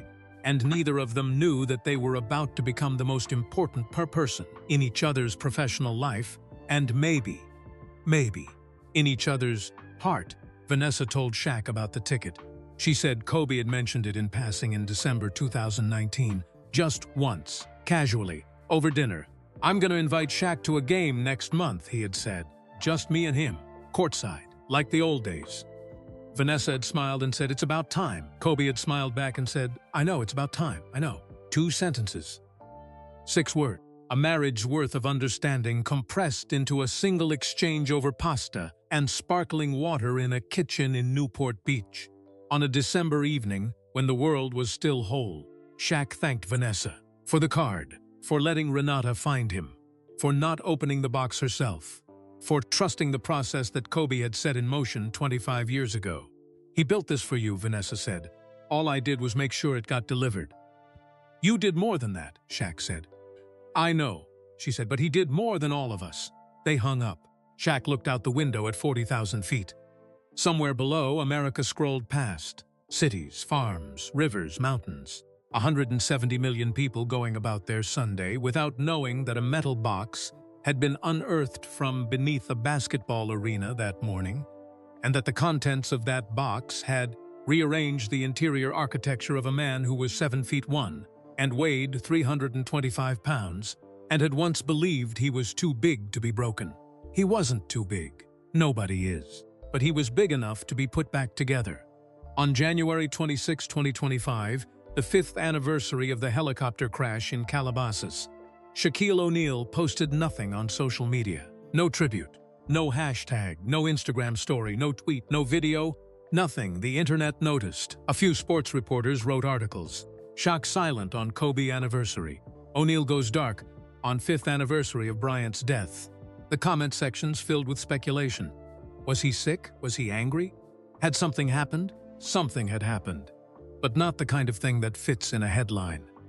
That morning at 7 a.m. Pacific time, Shaq walked into Crypto.com arena for the 3rd time in 24 hours. Gabriela Soto let him in. No questions, no paperwork. Just a nod and a held door, and the understanding that some things are above protocol. He walked to Section 8. He walked to row 24. He stood in front of seat 34. He placed the ticket on the purple cushion. The same ticket, the same seat. February 2nd, 2020. Lakers versus Spurs, courtside. A game that was played in grief. A seat that was empty because the man who bought it was buried on a hillside 30 miles away. Then Shaq sat down in seat 35, and he stayed there 1 hour. Same as yesterday. The same 60 minutes. The same silence. The same empty court and the same banners in the rafters and the same ghosts running the same plays on the same hardwood. But today felt different from yesterday. Yesterday was discovery. Today was ritual. Yesterday, he came to find out what Kobe had left him. Today, he came to sit with Kobe. That was the difference. Yesterday was about the box. Today was about the seat. Yesterday was about 25 years of secrets. Today was about 2 chairs next to each other in an empty building. Come sit with me. Like 2 brothers, Shaq sat. And for 1 hour in the stillness of a 20,000-seat arena, with no one in it except a man and a memory, the circle closed. Not perfectly. Circles built by grief never close perfectly. There's always a gap. A sliver of daylight where the loss leaks through. You don't fill that gap. You learn to live with it. You learn to sit beside it. You learn that the gap is not a failure, it's a testament. It proves that what you lost was real, that it mattered, that it was big enough to leave a mark the shape of itself on the wall of your life. Kobe left a mark the shape of himself on everything he touched. On the game, on the city, on the building, on the man sitting in seat 35 with tears on his face and a ticket on the seat beside him and a heart that was finally, after 20 years of trying, brave enough to say the thing out loud. I love you, too, Bean. I always did. He said it to the empty arena, to the banners, to the court. to the concrete beneath his feet that held a hollow space where a metal box had slept for a quarter century, to Kobe, wherever Kobe was. And then Shaq stood up, picked up the ticket, walked out, into the sunlight, into the rest of his life. 3 months later, in April 2025, Shaquille O'Neal did something no one expected. He announced the creation of a foundation. He stood at a podium in a hotel ballroom in Los Angeles, the same city where the box was hidden, the same city where the voicemail was recorded, the same city where 2 young men had once been kings, and he announced it with the Shaq smile. The big one, the one that makes the whole room feel like it just got a hug. The foundation was called Seat 34. Its mission was the simplest mission a foundation had ever had. Help people reconnect with the people they've lost touch with. Not lost to death, lost to pride, lost to silence, lost to the slow, quiet erosion that happens when 2 people who matter to each other stop talking and let the gap grow until it feels permanent, until it feels like geography, until they forget that the gap was a choice, not a canyon, and that choices can be unmade if someone is brave enough to pick up the phone. Seat 34 paid for plane tickets. It arranged meetings in neutral spaces, parks, restaurants, benches overlooking the ocean.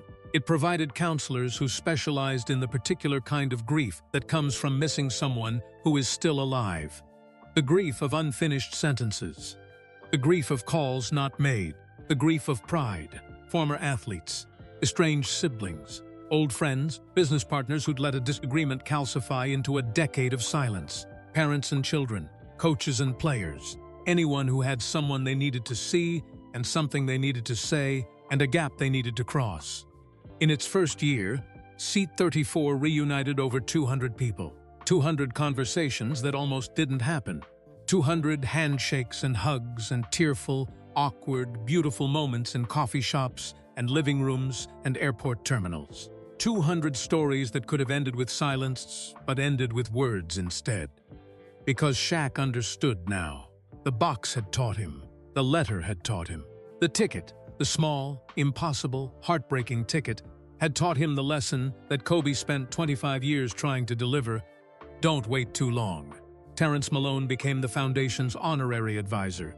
He attended every event, every reunion, every ceremony. He wore his Lakers cap, the one Dolores gave him, and he stood at the back of the room with his oak cane and his quiet dignity, and he watched people find each other the way he had watched Shaq find the box, with patience, with reverence, with the understanding that some things take 25 years to arrive and are worth every second of the wait. He told the same story at every event, the story of a young man who showed up at midnight with a box and a purpose, the story of a promise kept for a quarter century, the story of a seat in an arena, and a secret in the concrete and a question, can you keep this between us?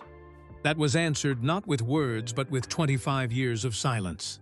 People never got tired of hearing it, because it wasn't just a story about Kobe and Shaq.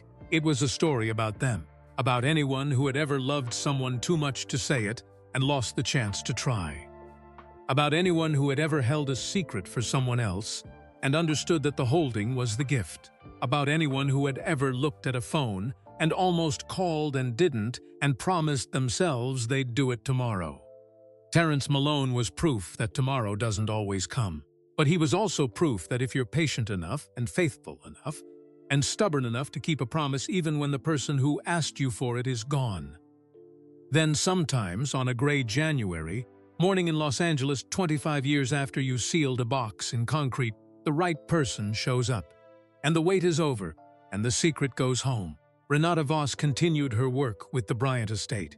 She finished cataloging Kobe's archive in August 2025. The final item she indexed was the leather notebook, for Diesel. She placed it in an acid-free folder inside an archival box on a climate-controlled shelf in Irvine, California. She labeled it with a catalog number and a brief description. Personal notebook, 3 pages. Instructions for locating hidden time capsule, Staples Center, addressed to Shaquille O'Neal. Then she added a handwritten note on the index card, something she had never done for any other item in the collection. A single line in her own handwriting below the catalog description. Delivered, January 25, 2025. She gave one interview about the experience, a small podcast, not a major network. She didn't want the spotlight. She wanted the record. The interviewer asked her what the hardest part was. Renata thought for a moment. Then she said, "It wasn't finding the notebook. It wasn't tracking down Shaq. It wasn't even the logistics, getting everyone to the arena, arranging access, making sure the moment was private and protected." She paused. "The hardest part was watching Shaq read the letter. I've handled documents from presidents. I've preserved letters from Nobel laureates. I've held manuscripts that are hundreds of years old, but I have never, in my entire career, seen someone hold a piece of paper the way Shaq held that letter." The interviewer asked her to describe it. "He held it like it was a person," she said. "Like if he let go, the person would disappear. And I think, in a way, that's exactly what it was. It was the closest he was ever going to get to holding Kobe again. And he knew it, and he held on." The metal box now sits in Shaq's home office in Windermere, Florida, top shelf, next to his 4 championship rings, 3 with the Lakers, 1 with the Miami Heat in 2006. Next to his Hall of Fame induction plaque from 2016. Next to a photo of his grandmother, Odessa, who died in 1996 and whose voice he still hears sometimes when the house is quiet and the night is long. The box is not locked. The combination, 824, is left on the dial. The lid can be opened by anyone. Shaq made that choice deliberately. He said in a radio interview that he didn't want the box to be a vault. He wanted it to be a door. "Kobe kept it locked for 25 years because it wasn't ready," Shaq said. "Now it's ready. Now it's open. Because the message inside isn't just for me. It's for anyone who's got someone they need to call. Every morning, before he starts his day, before the meetings, the TV appearances, the business calls, the foundation work, the fathering, the living, Shaq walks into his office. He stands in front of the shelf and he touches the box. Just once. Just a fingertip against the cold metal lid. A small gesture, a private ritual. A way of saying good morning to a man who planned everything except his own ending. A way of saying, "I found it. I heard you. I'm holding you to it." And sometimes, not every night, but some nights, the ones when the house is quiet and the Florida humidity presses against the windows like a warm hand and the world slows down to the speed of memory, Shaq opens the drawer in the hallway table. He takes out the silver Sony Walkman with the orange foam headphones. He puts them on. He presses play, and Kobe's voice fills his ears. 21 years old, breathless, giddy, alive, sitting in a parking lot at 4 a.m., with a championship trophy in the back seat, and the whole future stretched out in front of him like a highway with no speed limit. "We did it, man. We just won the championship." And Shaq closes his eyes, and for 3 minutes and 47 seconds, the exact length of the recording, he is not 52 years old. He is not a retired athlete. He is not a businessman or a television personality or a philanthropist or a father of 6. He is 27. He is in a Lakers jersey. He is standing on a basketball court in a brand new arena that smells like fresh paint and possibility. And the skinny kid next to him, one with the sharp elbows and the sharper tongue, and the work ethic that bordered on mental illness, that kid is looking at him and grinning and saying without words the thing they both knew and neither could say, "We are the best, not me, not you, us, hold me to it, big fella." The tape ends, the silence hisses, the Walkman clicks off. Shaq opens his eyes. He is back in his house in Florida. In the present, where the championship parades are memories and the jerseys are in frames. And the arena has a different name, and the kid in the parking lot has been gone for 5 years and will be gone forever. And the sentence they were writing together will never have its last word, because the last word was stolen by a foggy morning and a hillside in Calabasas. But the sentence is not ruined. A sentence doesn't need a period to be complete. Sometimes the most powerful sentences are the ones that don't end, the ones that keep going, the ones that echo through concrete and metal and time and the stubborn, faithful, unbreakable mechanism of love, the kind of love that hides in boxes and waits in silence and travels 25 years through the dark to arrive at last in the hands of the only person who was ever meant to hold it. Shaq puts the Walkman back in the drawer, touches the box one more time, and walks into his day, carrying Kobe with him, the way he always has, the way he always will. And that is the story of a box that waited 25 years in the dark for the right person to find it. Now I want to hear from you. Drop a comment right now and tell me where you are watching this from. Whether it is Lagos or London, Manila or Miami, Sao Paulo or Sydney, I want to know where this story reached you today. And if this story made you feel something, if it made you think about someone you haven't called in a while, someone you miss, someone you owe an honest conversation to, do me a favor, hit that like button. Not for me. For the message, every like pushes this story to one more person who might need to hear it today. One more person sitting in their own silence, holding their own words, waiting too long, the way Shaq waited too long. And if you are not subscribed yet, go ahead and subscribe right now. We tell stories on this channel that remind you what matters. Stories that make you pick up the phone. Stories that make you say the thing you have been holding inside. That is what we do here, and we are just getting started. Now, Kobe said it best. Don't wait too long. So don't wait on this either. See that video on your screen right now? Click on it. It is the next story, and I promise you it hits just as hard. I will see you in that one.